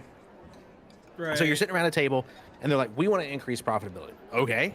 Are you profitable today? Yes. Cool. How much? This much. That's a lot of money. Yeah, but we want to increase profitability. Well, the easiest way is to get rid of all your employees. What do you mean? Just get rid of all of them. I mean, human resources knows that the biggest, that's your expense. sink to the company. Yeah. Absolutely your expense. Well, what will happen then is all our customers will go away. Oh, wow. Now you actually have a hard problem to solve. Right. If your so employees are responsible, this wave, right? Right. If your employees are the ones responsible for all your income, ooh, now you've got a problem to solve. See, but that's the thing. A lot of people are like, well, we'll get rid of 17% of our employees and I'll increase our profit by 20%, right? And they do that math, and the answer is no. Those people don't sit around the table and argue about that stuff. Anyone who's in that room who argues is looked at sideways. Having been the guy in the room doing the arguing, I will tell you they looked at sideways. Oh yeah, and I'm sure, especially when you're up there, if you're up there where you know if you say something, it may add you to a list at some point. Oh, 100%. 100%. You don't. I mean, you're want not. to bring it up. You're not looking out for the company's best interests and the company's profits and whatnot. And what's interesting about layoffs is they're most often just a short-term solve. Right. You're losing. There's no doubt you're going to lose. The rule that I've heard in the past is if you want to get rid of 200 people, lay off 100. And then you'll lose 100 to attrition, right? People who are just like, there's a real thing called, that's a survivor's remorse thing where people who their friends got laid off and they didn't. Totally. Yeah. They feel awful, right? They don't want to stay. So there's a lot of psychological stuff that goes into that, but your product inevitably suffers. Brain drain happens, right? You're losing some of your best folks. You can't be really good at it. So layoffs are always a bad thing. And I will say this about layoffs, firings, it's a management failure. It's 100% a management failure. I suppose I shouldn't be so cynical toward Epic, because you and I have talked about this before, where when companies are overly successful, they tend to have a level of bloat sometimes. Like there's 100%. literally people in positions that there is no reason that they necessarily probably should be in a position, right? And like not leveling who it is we're talking about, but like Kristen knows that there were people that we worked with that I could look at them and be like, I have no idea what you do. What do you do every day? I have no idea. I think you're that's literally getting a I think paycheck. that's what people say about me, though. Fair. But I mean, if you were somebody at a company and you're looking at a peer and you're like, I have no idea what justifies your paycheck every day. Sure. It's shitty, but I'm gonna say maybe you should be on that bloat list. But okay, all right, cool. Let's have this conversation. So why lay people off? Because there is a such thing as performance management. Yes. And there is a such thing as being a good manager and saying, hey, you know what? You're not carrying your weight. Sure. You're not getting it done. We're going to have that conversation. I respect you enough and I care about you enough to have the hard talk. Let me because that's the first step, right? Is like, okay, let me make sure that I have done the hard job of saying, here's my expectations and you're not meeting them. Now you have the opportunity to come back and say, your expectations are complete and utter shite. Right. Cool. Thanks for that insight. Now I know where our gap is. Right, let's see if we can close that gap. And I will tell you what in my experience, I will tell you the amount of people who came back and said, you know what? You're full of it, dude. Your expectations are absolutely stupid. Now we're getting somewhere. Now you tell me, because I've had this expectation. Yeah. You've not been meeting it, right? And now I've got this in my head, but I actually have the authority to drop you tomorrow. But you're telling me my expectations are. You tell me, well, here I'm doing this, I'm doing this, I'm doing this. Wow, hang on a minute. Yeah. My bad. I had no idea. Yeah. Right? I have had people come back and say, oh, you got it wrong. And that is an outcome. If you're a good manager and you sit down and you say, I'm willing to have this hard conversation, it ain't personal. Yeah. I think you're infinitely capable, but you're not meeting my expectations. Here are my expectations. You may have done a bad job of setting expectations at some point. Well, I will tell you, as a worker, having been in both the managerial position and a worker bee position, to have a leader manager do something like that is huge. If you're under somebody and you misunderstood what 100%. You're supposed to be doing, it's huge for sure. Yep. And it can completely turn somebody around if they're open to it, for sure. Oh, if they're coachable, sure. And of course, the other option, the other side of it is they're actually not doing their job, and the whole team knows it. It was recently part of someone got fired, and the manager was like, he was a friend of mine. He's like, hey, look, I had to fire this guy. I was like, oh God, I thought he was great. Nah, he did some stuff. Yeah. Oh, okay. How'd the team react? They were excited. Okay, so that's the thing, is the team actually knows. Way before the manager knows, because usually the team has tried to carry some of their extra weight, and ended up like, and the team is probably fed up with it, but now it's kind of become the operating norm, and that person does less and stuff, and they're like, I'm carrying more of your weight. And so, you have to be a good manager in those situations. So when you have a moment where you're like, I need to get rid of 17% of my company, what were you doing? I hate to say it, but I still have to go back to that. You have record profits this year. Profits, you and your profits. But your response is perfect, because that shows the level of ignorance that I have and naivety in that situation, because I'm thinking in my head that layoffs should only be occurring. Let's say Epic said that their goal was $7 billion this year. Yeah. And they only made 6.5. Guess what? We have a deadfall of $500 million. $500 million. Okay, at that point, I'm like, okay, so you didn't meet your goal, so this was but you had record profits. Tim Sweeney, you're worth $4.1 billion. Is that true? 4.1 billion? Yes. That's hard, man. That's hard to swallow, right? So if I'm a software engineer and I was hired on contract for whatever, and I logged in to start my workday, and I got the email, that says "You're fired" across the front of it, You're fired. Exactly. That nothing else in the email. It's just a streamer that says "You're fired." What? How upturning for those folks is that? You would never. So there was a company I was at one time. They get.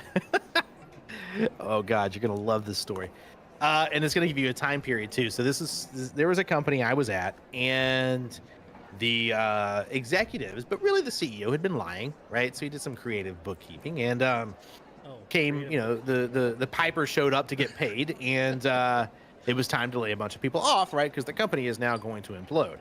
Now, none of us working there knew this, that the company was going to implode. So to us, we laid off half the staff. And the rest of us like, what just happened, right? So we don't know. We don't know what's going on. So we're like helping people we love carry their goods, out to the car. And they're crying. It's the worst. But here, get this, man. Get this. This is not a lie. The CEO of that company. So the way the company driveway works is you drove up to the building and you went to the parking area, right?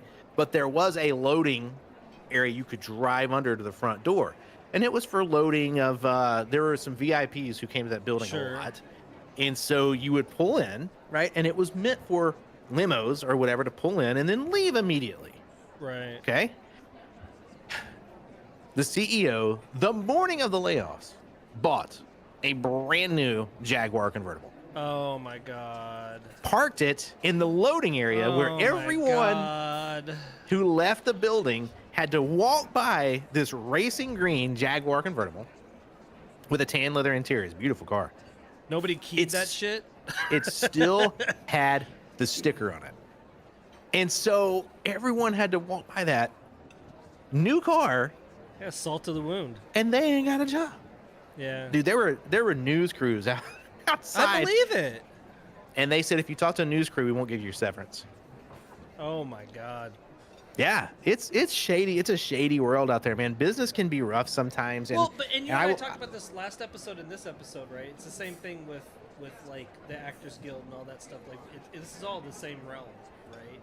Oh, it absolutely is. It's Sorry, I didn't mean to cut you off. I just no. That's where we're headed. Like the companies are just, they're out there to make money. They're going to optimize in how they make money.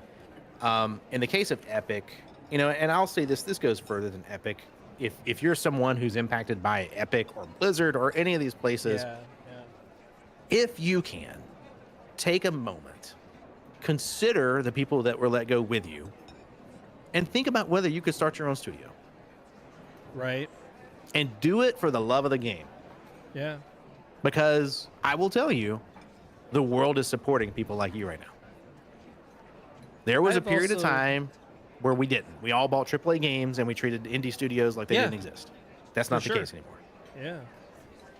And I've always said it too, is like, if you're in the corporate world and you're not constantly updating your resume, you're not constantly looking at what's available out there, you're not constantly looking to leave where you are and move to a bigger, better thing, because you have some sort of buy-in with a company you work for. I know it may be a hard sell if you love where you are and love who you work with, but that company don't give a shit about you. Like, I don't care what anyone says. You're just a number. Like, no matter if they they give you free snacks and Red Bull every day, or have a freaking slide that goes from the entryway to your desk, or I don't care. If you're not every day looking for where you might go next, because today you're the rock star, you're the number one performer, but tomorrow you're like, hey, we just saved X amount, whatever your salary is, we just saved that in our budget for the next month. Like, if you're not thinking that way, you're setting yourself up for failure, because none of these companies actually do care. Like, maybe I'm jaded in that respect too, but I personally you're right, because I don't care. it. I don't care what the government says.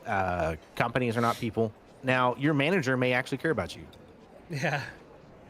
Their That direct might be reports, true. sure. Your peers. Sure, right?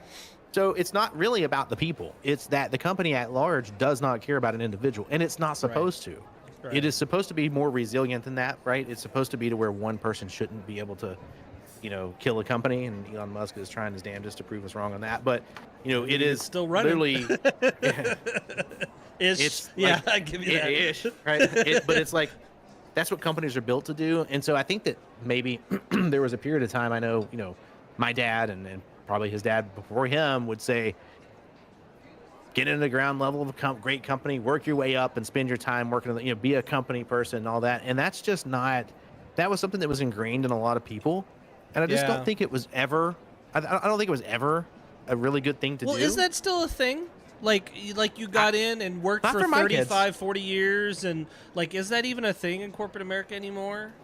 There's probably some companies out there like that. I don't work for them. I haven't found them. Yeah. I mean, it's just.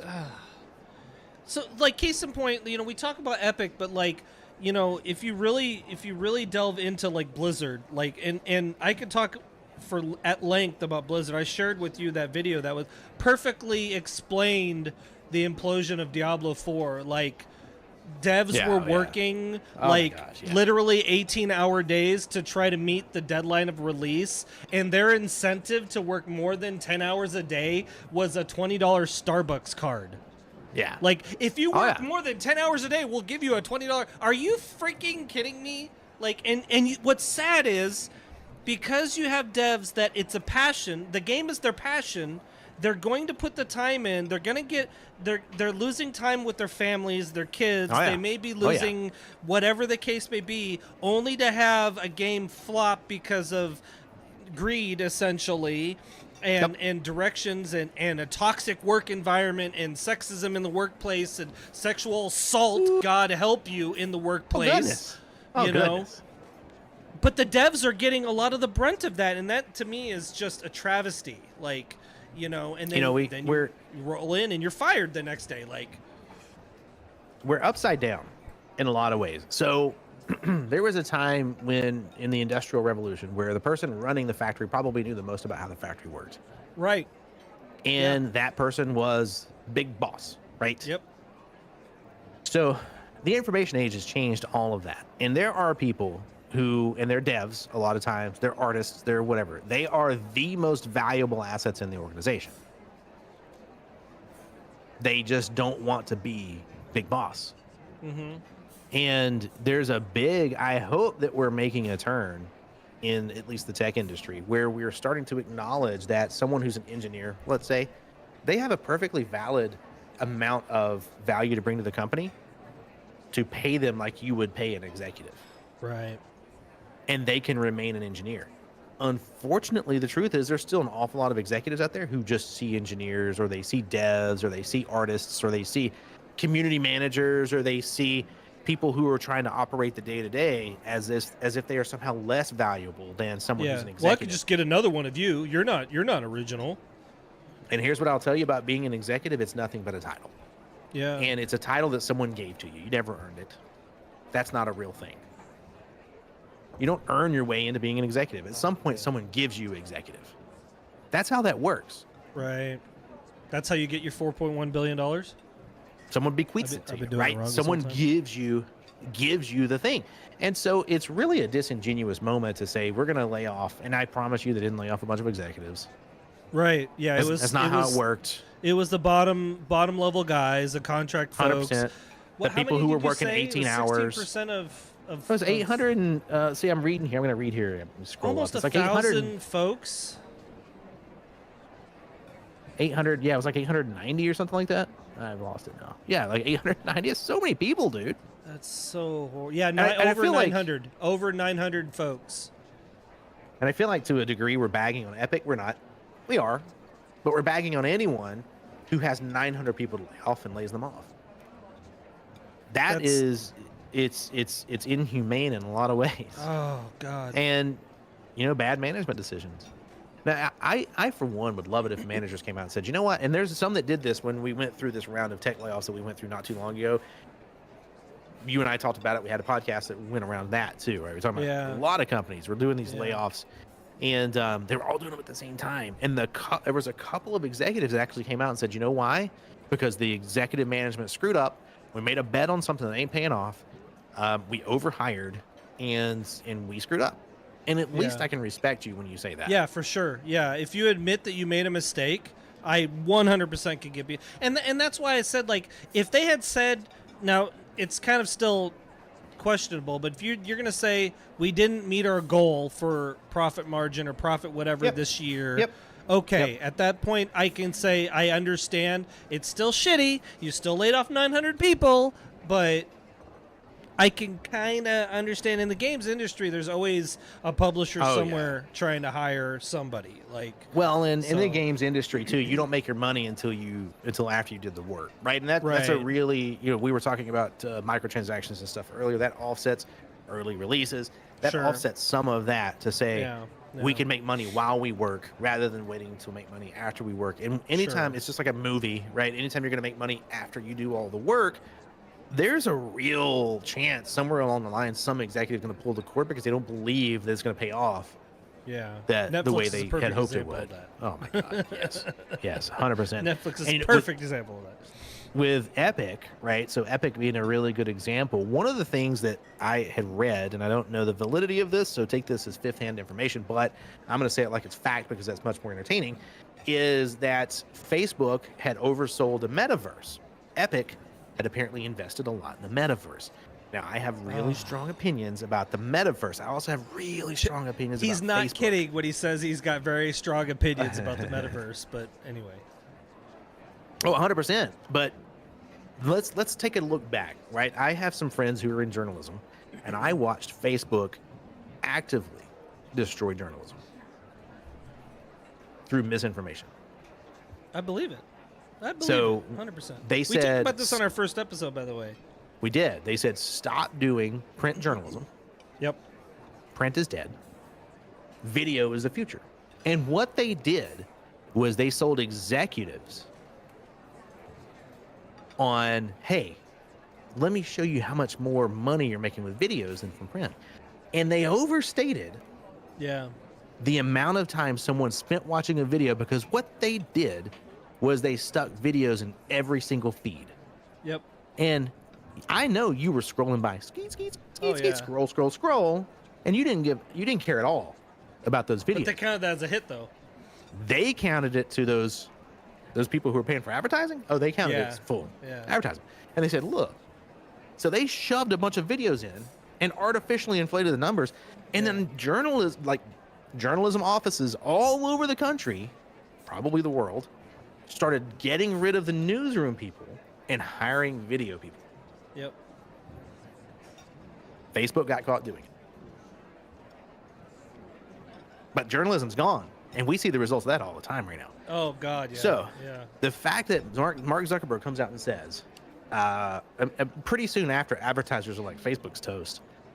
Pretty soon after that, he's like, I invented the metaverse, and the question mark. Latest greatest.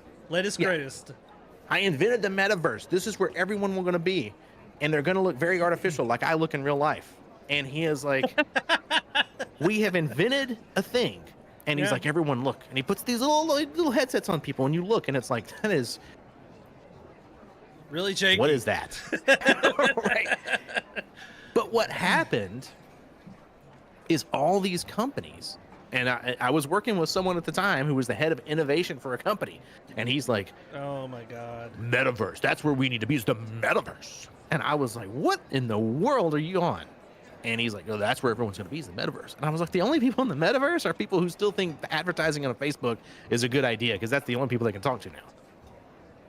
And companies believed it, and companies like Epic, companies like a lot of companies, went and invested millions and millions and millions and millions of dollars building these metaverse experiences. You know how much was invested in the first 2 years? By Facebook? How much?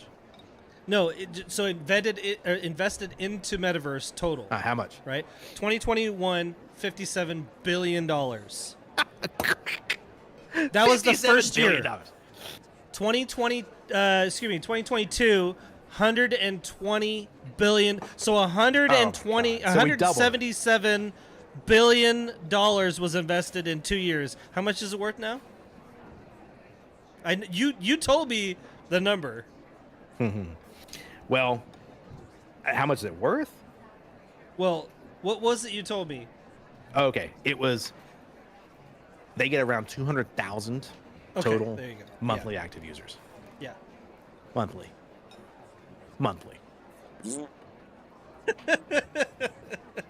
Who could have predicted? $177 billion was invested in this. To reach a potential. If you reached everyone in the metaverse every month, it would be 200,000 people. Oopsie. Yeah, I'm with you, Kristen. That's more than I expected. Way more.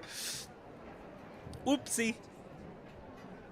Why are people still believing social media like jerks? Because Facebook. You and I talked about this, right?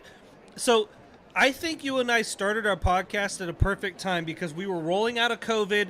We were on these highs, right? Where social media and everybody was in lockdown, and so everything was. If you haven't listened to our first 2 episodes of the podcast, I highly suggest you go back and listen, because our first episode, Seven and I talked about how big market, like what was Facebook, Twitter, Instagram built off of, literally, where their billions came from, right? And I really do think the metaverse, Zuck was just like, everyone's just gonna ride the wave. This is how it's gonna go. I could just make up shit, and everyone's gonna ride the wave, right? Because it's me. Here we are. Amazing. What is the movie Knives Out? Have you seen this? Yo, God, I love that. Love that movie. Love it. So, well, I guess it would be spoiler, but at this point, if you haven't seen it, shame on you. It's been like 2 years. Right, you should watch this movie. It is a very good movie, Knives Out, right? But it has at the center of the movie, and I won't do a spoiler, right? But it has that personality as the centerpiece of the movie. 100%. And it asks the question, what if that person is just an idiot who got lucky? What if that person's just some average dude who happened to be creeping on girls at Harvard and someone gave him billions for it? Because that's what happened. And it's literally what Facebook was. Yeah. Oh, yeah. Let's creep on girls, hot or not. Creepiest, pasty-looking dude created an app in order to creep on girls, and it's the social media app. Like, who could have predicted that would be a bad thing for society? Nobody saw that coming. So it leads into the next conversation, right? Which is how. And because I will say that it started off, and I think Twitter, Facebook, all around that time, but really Twitter started off in such an interesting and pure way. It was pictures of kittens and people's lunch. And I remember when it was like, people were like, Rainbows why are and people... unicorns. It really was. And people were like, why are people posting? I mean, I get on Twitter, but it's just people posting pictures of food. Right? And it was like, that was the biggest complaint. I remember it. I met so many people on Twitter that I would never meet otherwise. Ben Folds helped me mic a piano one time. Oh right? my God, that is amazing. Like for real. Like you would, that in the early days, So it was badass. that spot. Facebook, right? You could keep up with people you haven't seen in years. Yeah, Family for sure. who lives, Yeah, all these good things. Yeah. And now at you some struggle to see point- updates from like family Oh my members God. on Facebook. Dude, I at some point literally- it turned into such a toxic mess. I've told you before, the only reason that I created a Facebook was because I was in the military and I was always at sea, always deployed, and it was the best way for me to see what was going on in my family and friends' lives and be able to update them with what was going on in my lives. And now, sitting in my bed at 2 a.m., I struggle to see anything going on in anybody I know's life because there's so much just flack in there, right? Yeah, no, and if you want to drive back through some of our podcasts, we did talk about like where I believe that went wrong, where Hapa believes that went wrong. But the truth is where we are today, which is something we don't talk about anywhere near enough, is people are just flat out negative on social media in general. Now, I want to throw back to make the best segue I've probably ever made on our podcast out of Facebook land. There was a time when Facebook did an experiment. And I think you and I have talked about this, but not on podcasts. Facebook did an experiment. And what they did was they started showing people different people's updates. So when they got rid of doing the timeline, right, and they said, we're going to use the algorithm, right, which no one now knows. The machine's just doing whatever it wants to do. They don't even know what it does. Right. Like, Zuckerberg's in front of Congress. Like, what does it do? And he's like, I don't know. I don't know. He has no idea what it does. But it's no longer a timeline, right? And they changed that. And what they started doing was injecting and seeing if people would have different reactions based on the negativity or positivity of posts. Yeah. And you fell into one of two groups. So you fell into a group that was going to get some positive stuff, and you fell into a group that was going to get negative stuff. Now, there were suicides. There were people who did some really crazy stuff with the negative group. Yeah. Here's what I'll tell you. They interacted with the site more. Oh, yeah. Now, Facebook was caught doing this. Yep. This was a big deal for about 4 minutes and 17 seconds until the entirety of America decided to obsess about something else. Right. But since then, the negativity that social media puts into the world far outweighs any positivity it ever brought. It's insane. It's amazing. It's. I mean, when you look at your social media, does it make you happy, Hapa? I've learned a lot. Thank God for social media managers. Shout out to Kristen, because she has taught me how to do a lot of the filtering, like on Twitter, and how to kind of look at advanced user.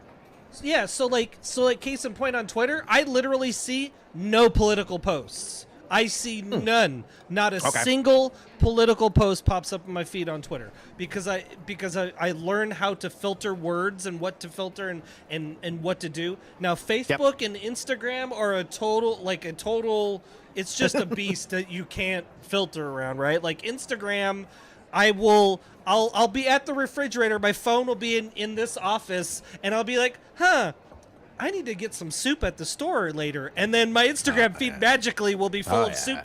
Like, I don't know how it works, okay? NSA, I don't appreciate you listening, but no, it really is crazy how it is. Because, like, a perfect example was there was a post that was in my feed one day, and it was a kind of a joking post by a realtor. They were talking about, it was a post that was like all these folks that bought houses in 2020 looking at people trying to buy houses today, right? Because the interest rates are so much different than 2020. Right. And then they did the little caveat in there to try to get activity on the post. Post what your interest rates are and what your equity is in your house. So of course because I'm was one of those few that happened to slip in under the radar and got really lucky at the time. And so I posted my interest rate and I posted how much equity I have in my house right now. And the interest rate that I have on this house was actually lower than the average in 2020 just because I was good with credit and blah, blah, blah, blah. Within 3 weeks, I had so much engagement and 99% of it was the equity of your house they have on your house is a lie. You're going to lose money. Your house value, what you paid for your house was not what it's worth. On and on and on and on. Just so much hate for it. And I was just like blown away by how much just negativity there was on that feed. And I normally don't interact on stuff like that because you see it all the time. But I was just like, holy crap, like, why? Oh, yeah. These people are so mad that they didn't buy houses back in the day, or they're so mad that they're renting right now. And I understand why you're mad, but your only response is to lash out to people that got lucky or lash out to people trying to be positive. Like, God forbid people be positive in the world today. Like, God forbid, you know? Yeah, you know, my favorite social media site is Reddit. You know that. Which still blows me away, by the way.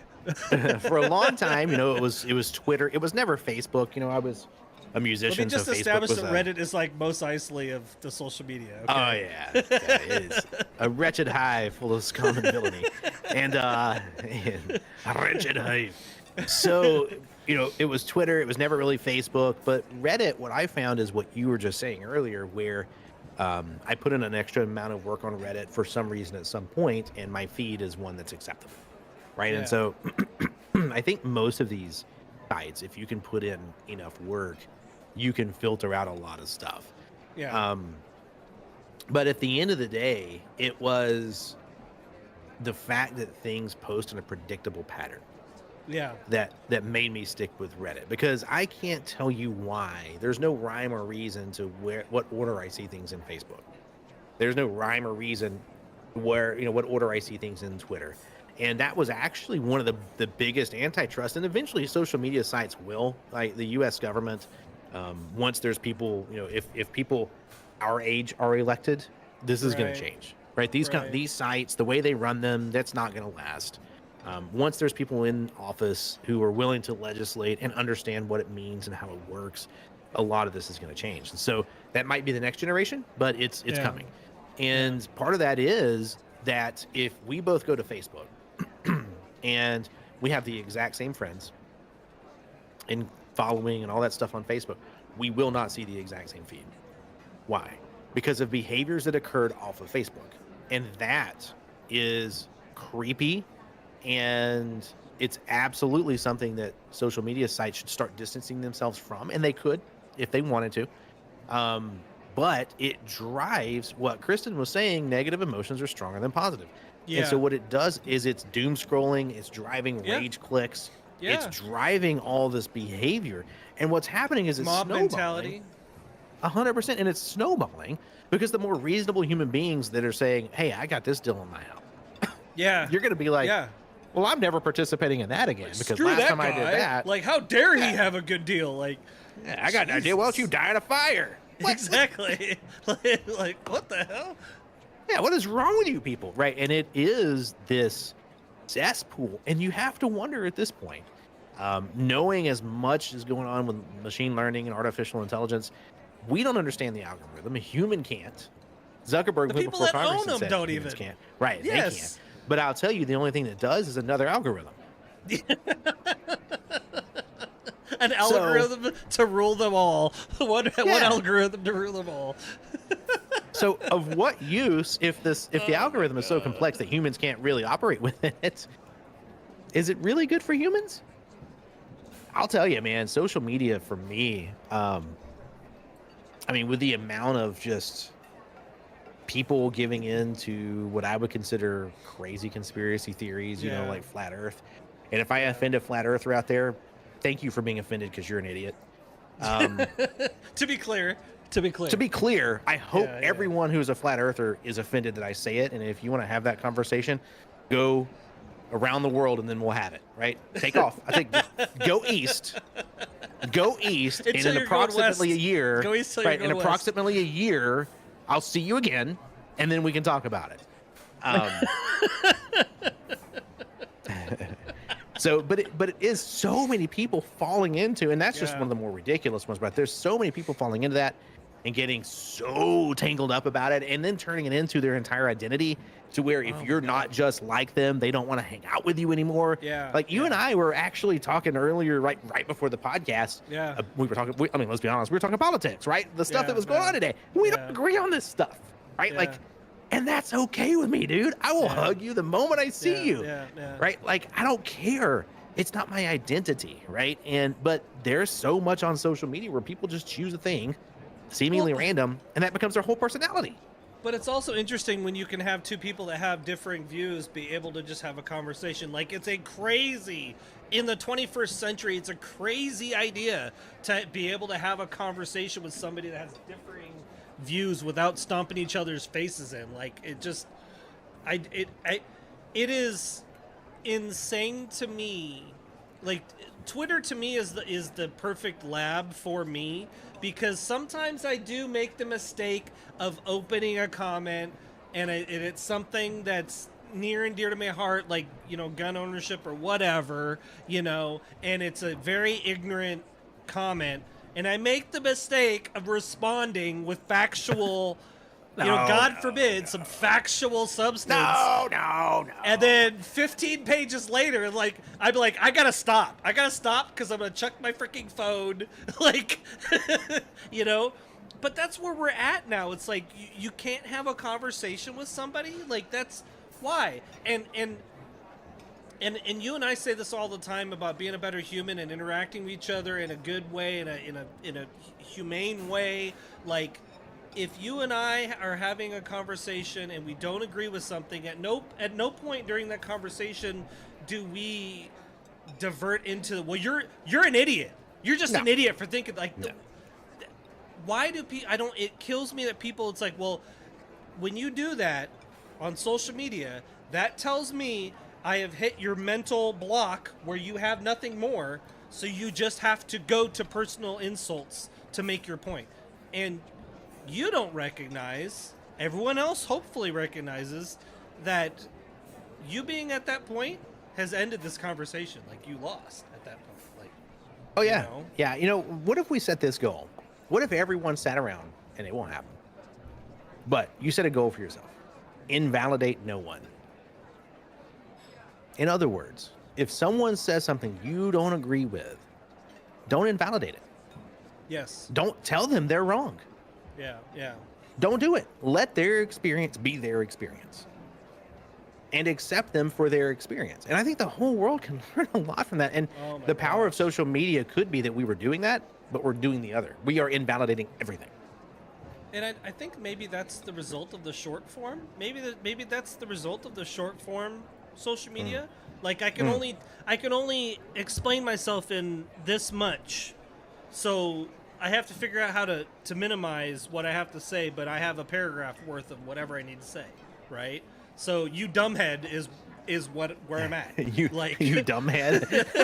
that's where we're ending this conversation. You dumbhead. Like, you dumbhead.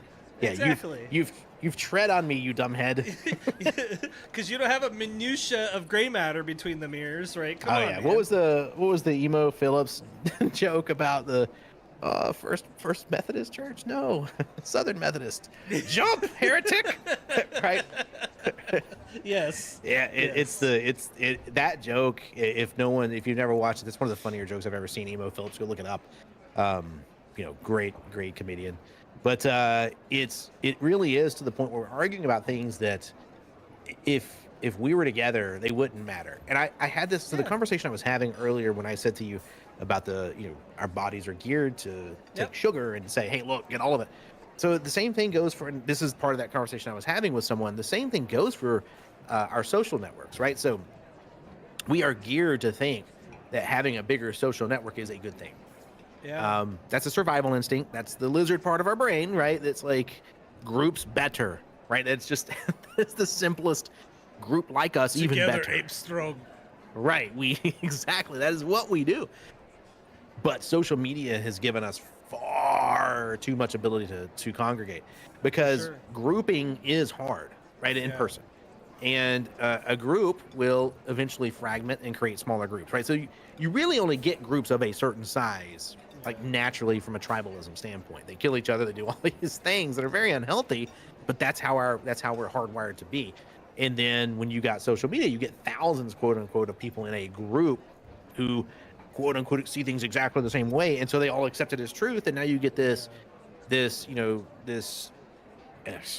dilemma where you can't see anything outside the group, and everything the group thinks is now the group think, Ugh. and you just get this psychosis that occurs, and people really can't exist outside the context of their little special interest at that point. Yeah. So it's a slippery It's slope. I've nuts. seen too many people fall into it, right? But people are very, very toxic on social media, and I think that the world could do better, and I think we should encourage them to do better. I definitely think at some point we need to have the discussion of just like how, because we if you guys haven't listened to our prior episodes, we've talked about social media quite a bit. I'd be willing to believe a good 25% of our episodes we've talked about social media. I think that's fair. Yeah, that's probably fair. And I think at some point a good at-length conversation might need to occur between you and me about how we just handle social media. Yeah. And it may be a conversation you want to have or not because you have some young adults in your Oh family. yeah, no, I'm into it. I definitely want to hear kind of how they handle that, because that to me absolutely is a concern to me, how young adults deal with social media, because it's rough It's as a lot. an adult to handle that sometimes. So imagine having an undeveloped brain and having 1,000 Especially- people tell you you're ugly. specifically you're trying to figure out what the social norms are and what the social abnorms are, and I hate to say it, but social media really blurs that, right? You don't know what social 100% norms it does. and abnorms are for any aspect of that. And you not only do you not know what the norms are, but the ones that are established are often artificial. Yes, 100%. Yeah, so I definitely think that one's one we should put on our list for the future. Is just For sure. is responsible or irresponsible social media management, right? Like, what does that look like for us? But then, what does it look like for the next generation, right? Yeah. There is a social media app out there, and I don't know how many have heard of it. My kids are both into it. It's called Be Real. Have you heard of this? No. So the whole concept of Be Real is once or a couple of times a day it goes off and you have a few minutes to take a picture. Okay, now but what it does is with your phone it takes a picture using both cameras, front and back. And so it's supposed to be a picture of you in a real environment. You don't get to retake it a bunch of times. So it's showing what you're doing. If you choose to take the picture, right? You choose to take the picture, and it's all about show us your real world. And I'm hopeful that next generation is looking at social media, because I do think we could run the risk of throwing the baby out with the bathwater. And I do remember times when there were great connections made through social media. I just think the companies, I think the companies got greedy. That's what I think They don't care happened. about the connections anymore. They don't care No, about the it was all about monetization, and it was all about tiny transactions, right? Yeah. And the slippery slope that led to was they've actually they do more harm than good now, I would say, For sure. on the whole. Yeah. And I'm hopeful that the next generation looks at social media and says there was a power there that we don't want to lose, but we want to do it better. And I'm really hopeful that can occur. I hope so too, man. So that was a fun conversation. So next part, Hapa, we get into the routines. We got about 10 minutes left. We get into the routine, which is one of my favorite parts of every podcast. I really enjoy this part. But Hapa, what you watching? Oh man. Okay, look. Oh man, indeed. Because I'm one of those people. I'm one of those people that I will not. Firm stance. I will not become part of the collective. I will not be part of the collective. It will not happen. I will not. And I called the Apple folks the collective because you guys are plugged into each other and apps and everything, and I was ignoring Apple TV for the longest, even though for the last couple of years there's been TV shows and movies getting released on Apple TV, and I'm like, I finally was like, you know what, Netflix and Amazon and Max, which used to be HBO, and all of them have shows that they've been petering out for me, and I finally dove in and got an Apple TV subscription, And I am here to tell you that I've been converted. I'm part of the collective now, everybody. I'm now. One of us. I started watching. Well, I didn't start to watch. The first night that I had Apple TV, I watched season 1 of Silo. The first night. Yeah, dude, Silo is. Look. If you guys, it's strong. love It is streaming. I told Rita this. I am a firm Apple TV. Because I know that Apple watches and listens to our podcast.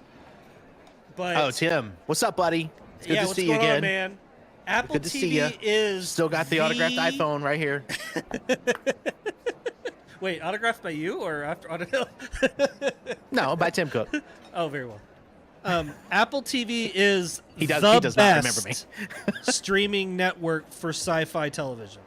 Yes, Hands I agree down. with that. Hands down. The best. Yeah. If you are a sci-fi nerd and you are not subscribed to Apple TV, like, we don't own stock. This is not a paid for advertise. I'm telling you. Wish I did. Holy crap. Silo, you need to watch that. Invasion, you need to watch that. There's the movies on there. Like, I've only For watched All Mankind. Oh my god, I'm so excited to watch For All Mankind when I'm done with Invasion, right? You've got Finch is a great movie. Yeah. Fantastic. Did you watch? Yeah. Finch Yeah. is fantastic. It's a little. It gets you. Oh my god, the end, if you're not tearing up and or crying, especially if you're an animal person, you're just not a human being, okay? Oh man. No, seriously, Apple TV has been like, it's opened up a whole new world to me. Amazing. I had not thought about that, Hapa. Really. It's all sci-fi. Everything's sci-fi on Apple TV almost. So we were early, right? I am part of the collective. I'm deep in the collective, right? And so Apple TV Plus was something we've had for a time. And when it first came out, and it was like 99 cents or whatever, it first came out, there were not a lot of shows on there. And over time, they've done a really, really, really good job of adding shows. And it had not really occurred to me from a holistic viewpoint that, oh, wow, they really went hard in the paint with sci-fi. Yeah, man. Yeah. And you said that, and I started looking. I was like, yeah, okay, maybe that's because I prefer Apple TV Plus. If I said, hey, get one streaming service, that's the one I would pick. I couldn't have really told you exactly why, but it's that, right? And they go, and it's not just straight up sci-fi, but you have series like C, which are really well done, and it's this Ted vibe Lasso. of this. Yeah, Ted Lasso's. Oh god, Ted Lasso's so good, dude. You're gonna enjoy that. So I'm yeah, excited, it's so Silo is the one you went with for this podcast, and Silo's great. If you and I have talked about this a bunch of times. I'm a people person. I love to people watch, and I love shows that go hard into the study of human behavior and interaction. Oh yeah. Then Silo is right up your alley. Silo is a perfect show to show the interaction of human beings and or the buildup or downfall of how humans act in a adverse environment. And Invasion's the same way. I freaking perfect show. Also, I love that Invasion. The way that, if you can't get the idea, the idea premise of Invasion is aliens invade us. And for me, I've always laughed that aliens have only ever attacked the United States. Ever. Throughout history. Every show, movie, the United States is the only place that aliens land and or attack us. And Invasion shows different parts of the world. And that, to me, is phenomenal. Finally. Yeah. Invasion does a really good job with that. There was a show on Amazon Prime, or there still is. What is it? We talked about it. Tom Clancy show. Oh.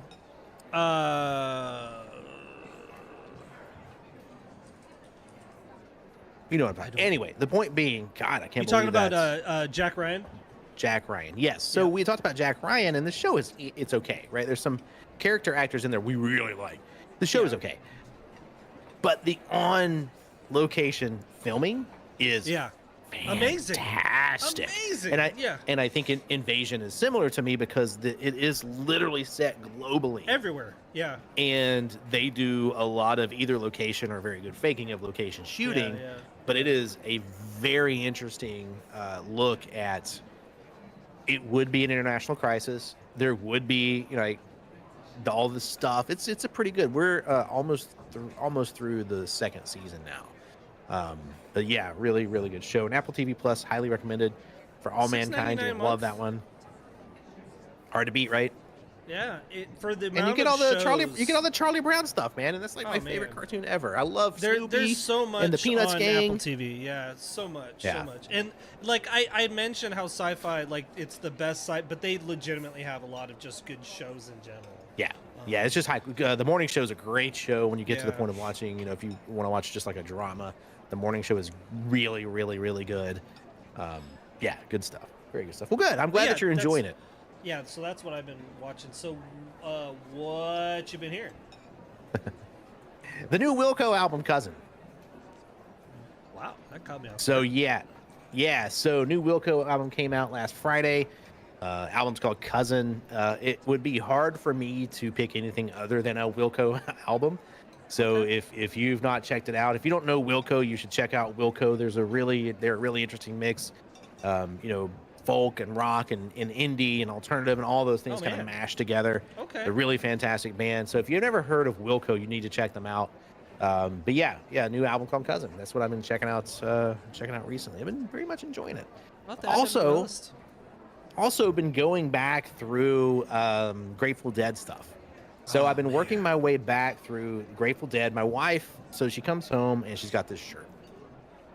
And the shirt, many people have probably seen it, but it's it's a Grateful Dead shirt, and it's the shirt that has the skeleton with the flowers and the blue ribbon. Hell yeah. Now, yeah. You know the shirt. Okay, cool. So she comes home and she's like, she had heard me tell my daughter was like, she get a Nirvana shirt. Do you know Nirvana songs? Like, I'm that guy, right? Because she goes in my closet and she gets like one of my Black Crowes concert shirts, and she'll wear it. Yeah. But she better know the Black Crowes. That's before awesome. and she does, right? And so she's That's like, fantastic. She knows a bunch of Nirvana stuff. She's got like Sublime shirt she loves to wear because she loves Sublime, right? And so to me, that's how I like to be like, tell me about the music. Well, my wife comes home with this Grateful Dead shirt. She's like, look, I love the shirt, but I don't know a single Dead song. And really? I'm so actually very surprised that you didn't. So she makes this assumption, and she goes, I assume that there's a bunch of Grateful Dead songs I know, I just don't know it's the Grateful Dead. And I was like, okay, all right, so that's fair. And so I pull up Scarlet Begonias because that's literally the character on the shirt. Sure. I'm like, eh? And she's like, no. I was like, eh? She's like, no. And I was like, you have been to at least 50 shows where I have played this song. So now I am like, I love it. Are you serious right now? Right. So we've been like going back through the Grateful Dead library, and I've been doing the thing I do. Music. Oh my gosh! And talking about the live recordings, they absolutely revolutionized how you can record live music. And what the Beatles did in the studio, or the Beach Boys, right, depending on which side of the Atlantic you were on, right, they were revolutionizing how you record in the studio, with Phil Spector doing like the Wall of Sound and all this stuff out in California, and the Beatles were out there doing Hey Jude, and it's 175 minutes long, and they were like, so they were doing that.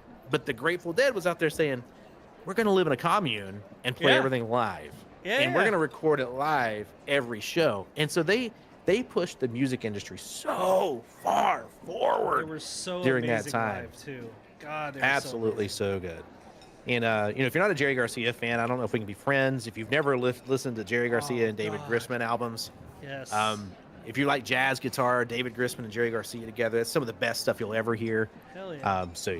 So that's what I've been listening to. I think that was more than you signed up for. I love how you honestly, I love how you tie that stuff in. I mean, to me, it's fantastic too that your daughter is getting that kind of, like, it blows me away that there's kids. Okay, granted, she's not a kid really anymore, but kids nowadays I know. I'm sorry. No, she's a kid, but she's not. Let's check reality here. Yeah. Don't know classic.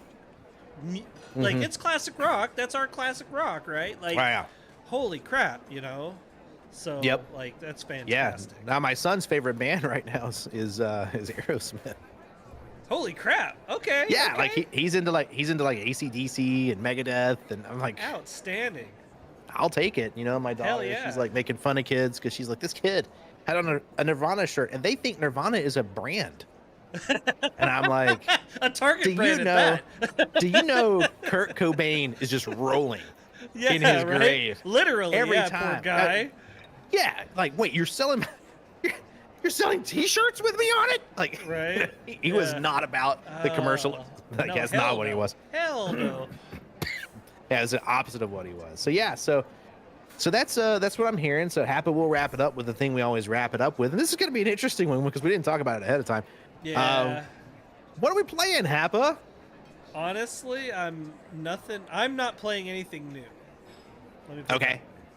All I'm right. So still- you and I actually have been playing a lot of World of Warships lately. We have been playing. It's been almost Yeah. like a renaissance for us lately. Oh, it kind of has. Yeah, we've been playing Yeah. with our buddy Deacon, and I got to be honest, man, we've had some fun times. Like it's been Look, man, a lot of fun.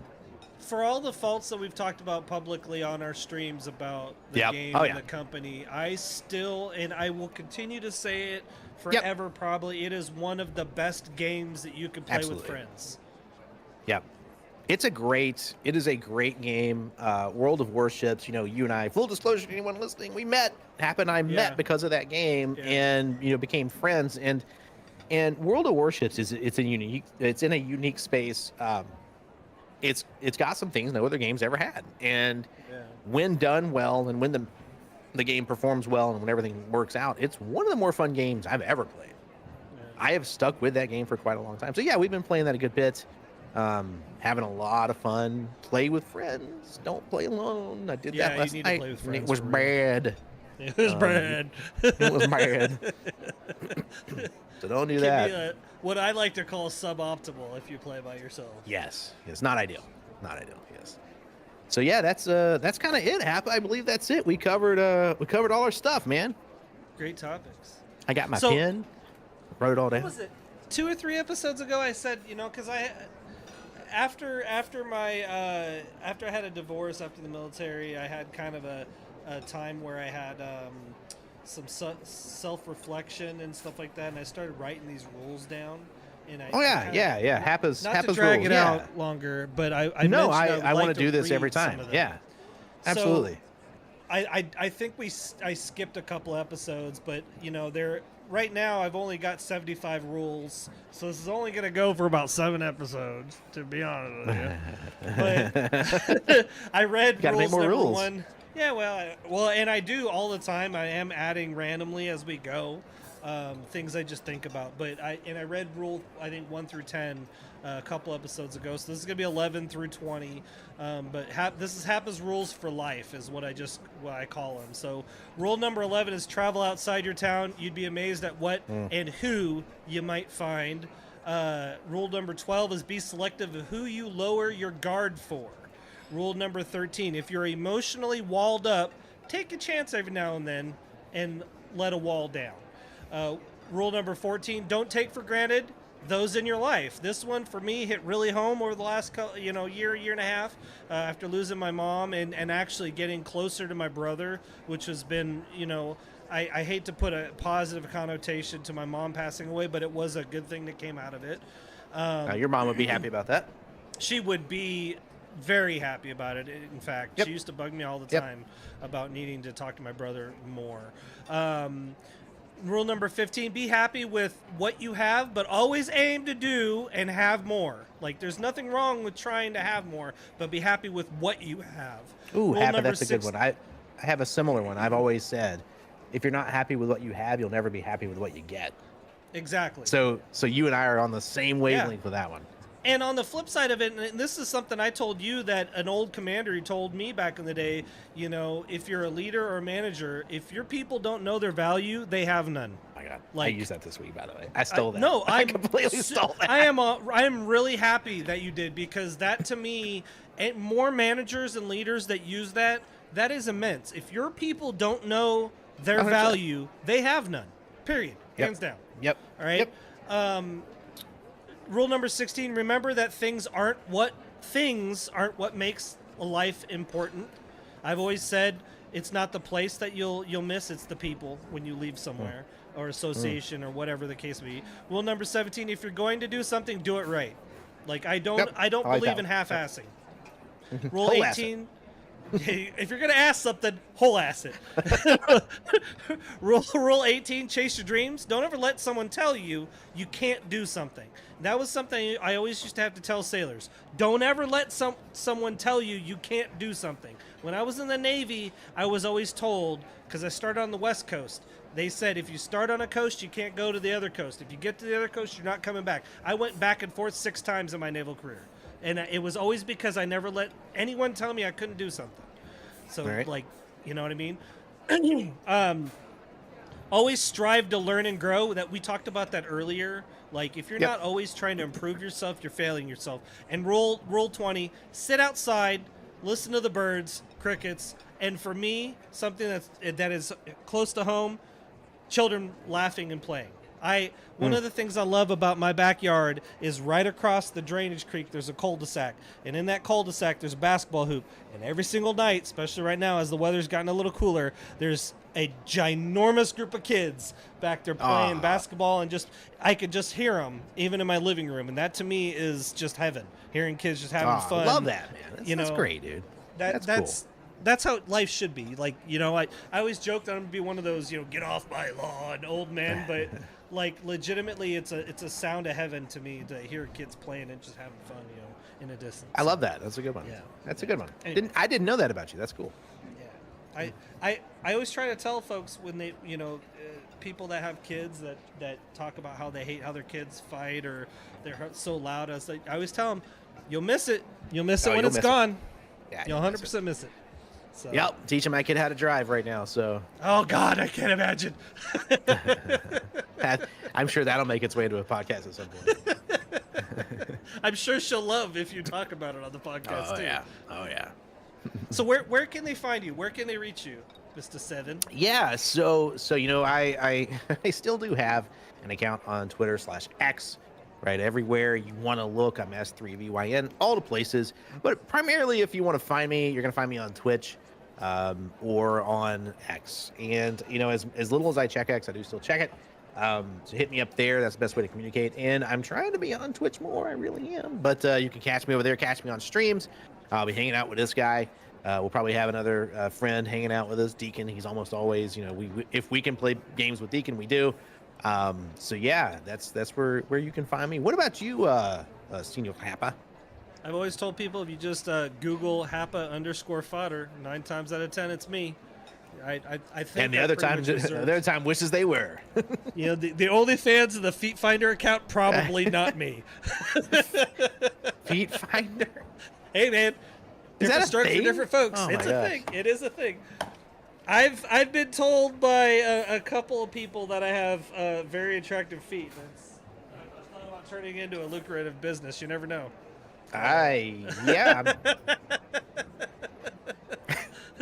That's sarcasm, by the way, in case you guys didn't notice. I wasn't being serious with that. Anyway. That's where it went. Yeah, that went a little further than I... we can cut that out in post. We're not gonna, though. All right, good. That's good. Nobody will hear that ever, right? Yeah, that's staying. No one's staying this long. Anyway, we sincerely appreciate y'all for all the support. For those of you that listen through this episode, I implore you, please go back through the other ones. We would love to have your input. So if you comment on the YouTube page, if you got ideas for topics, you could DM one of us. You can the comments on the YouTube channel, of course, help the algorithm, as everybody says, but it really does actually if you subscribe and follow. I do know we have a couple of new listeners from the last couple weeks from streams that people said that they bookmarked our podcast and whatever hey, y'all. platform this too. So I appreciate that. We love y'all. This is a project of love. We want to try to do it every other week, but I Yep. told Seven at the beginning of this that IRL is primary, and I'm not trying to make it work. So if there's gaps in there, we apologize. But real world is real world, so Well, it is what it is. we try though. We did pretty good there for a minute. I think we'll Yeah. get back to it. Yeah, we'll try to get back in there. So, but I appreciate y'all. I don't have anything else to say other than that. What do you think, buddy? Be good to each other, y'all, for real. Yeah. And I wasn't going to talk about this much during the podcast, but I've lost quite a few people close to me recently. And what I will tell you is, if you haven't heard from a friend in a while, reach out, say hello, be that person. Take care of each other. The world's a tough place, right? And let's not make it tougher. So it should be our job to take care of each other. And while we're here, right, floating on this little spaceship we call Earth, let's take care of it and take care of each other as much as we can. All right, folks. We'll see you next time. Have a great night. Bye. Bye.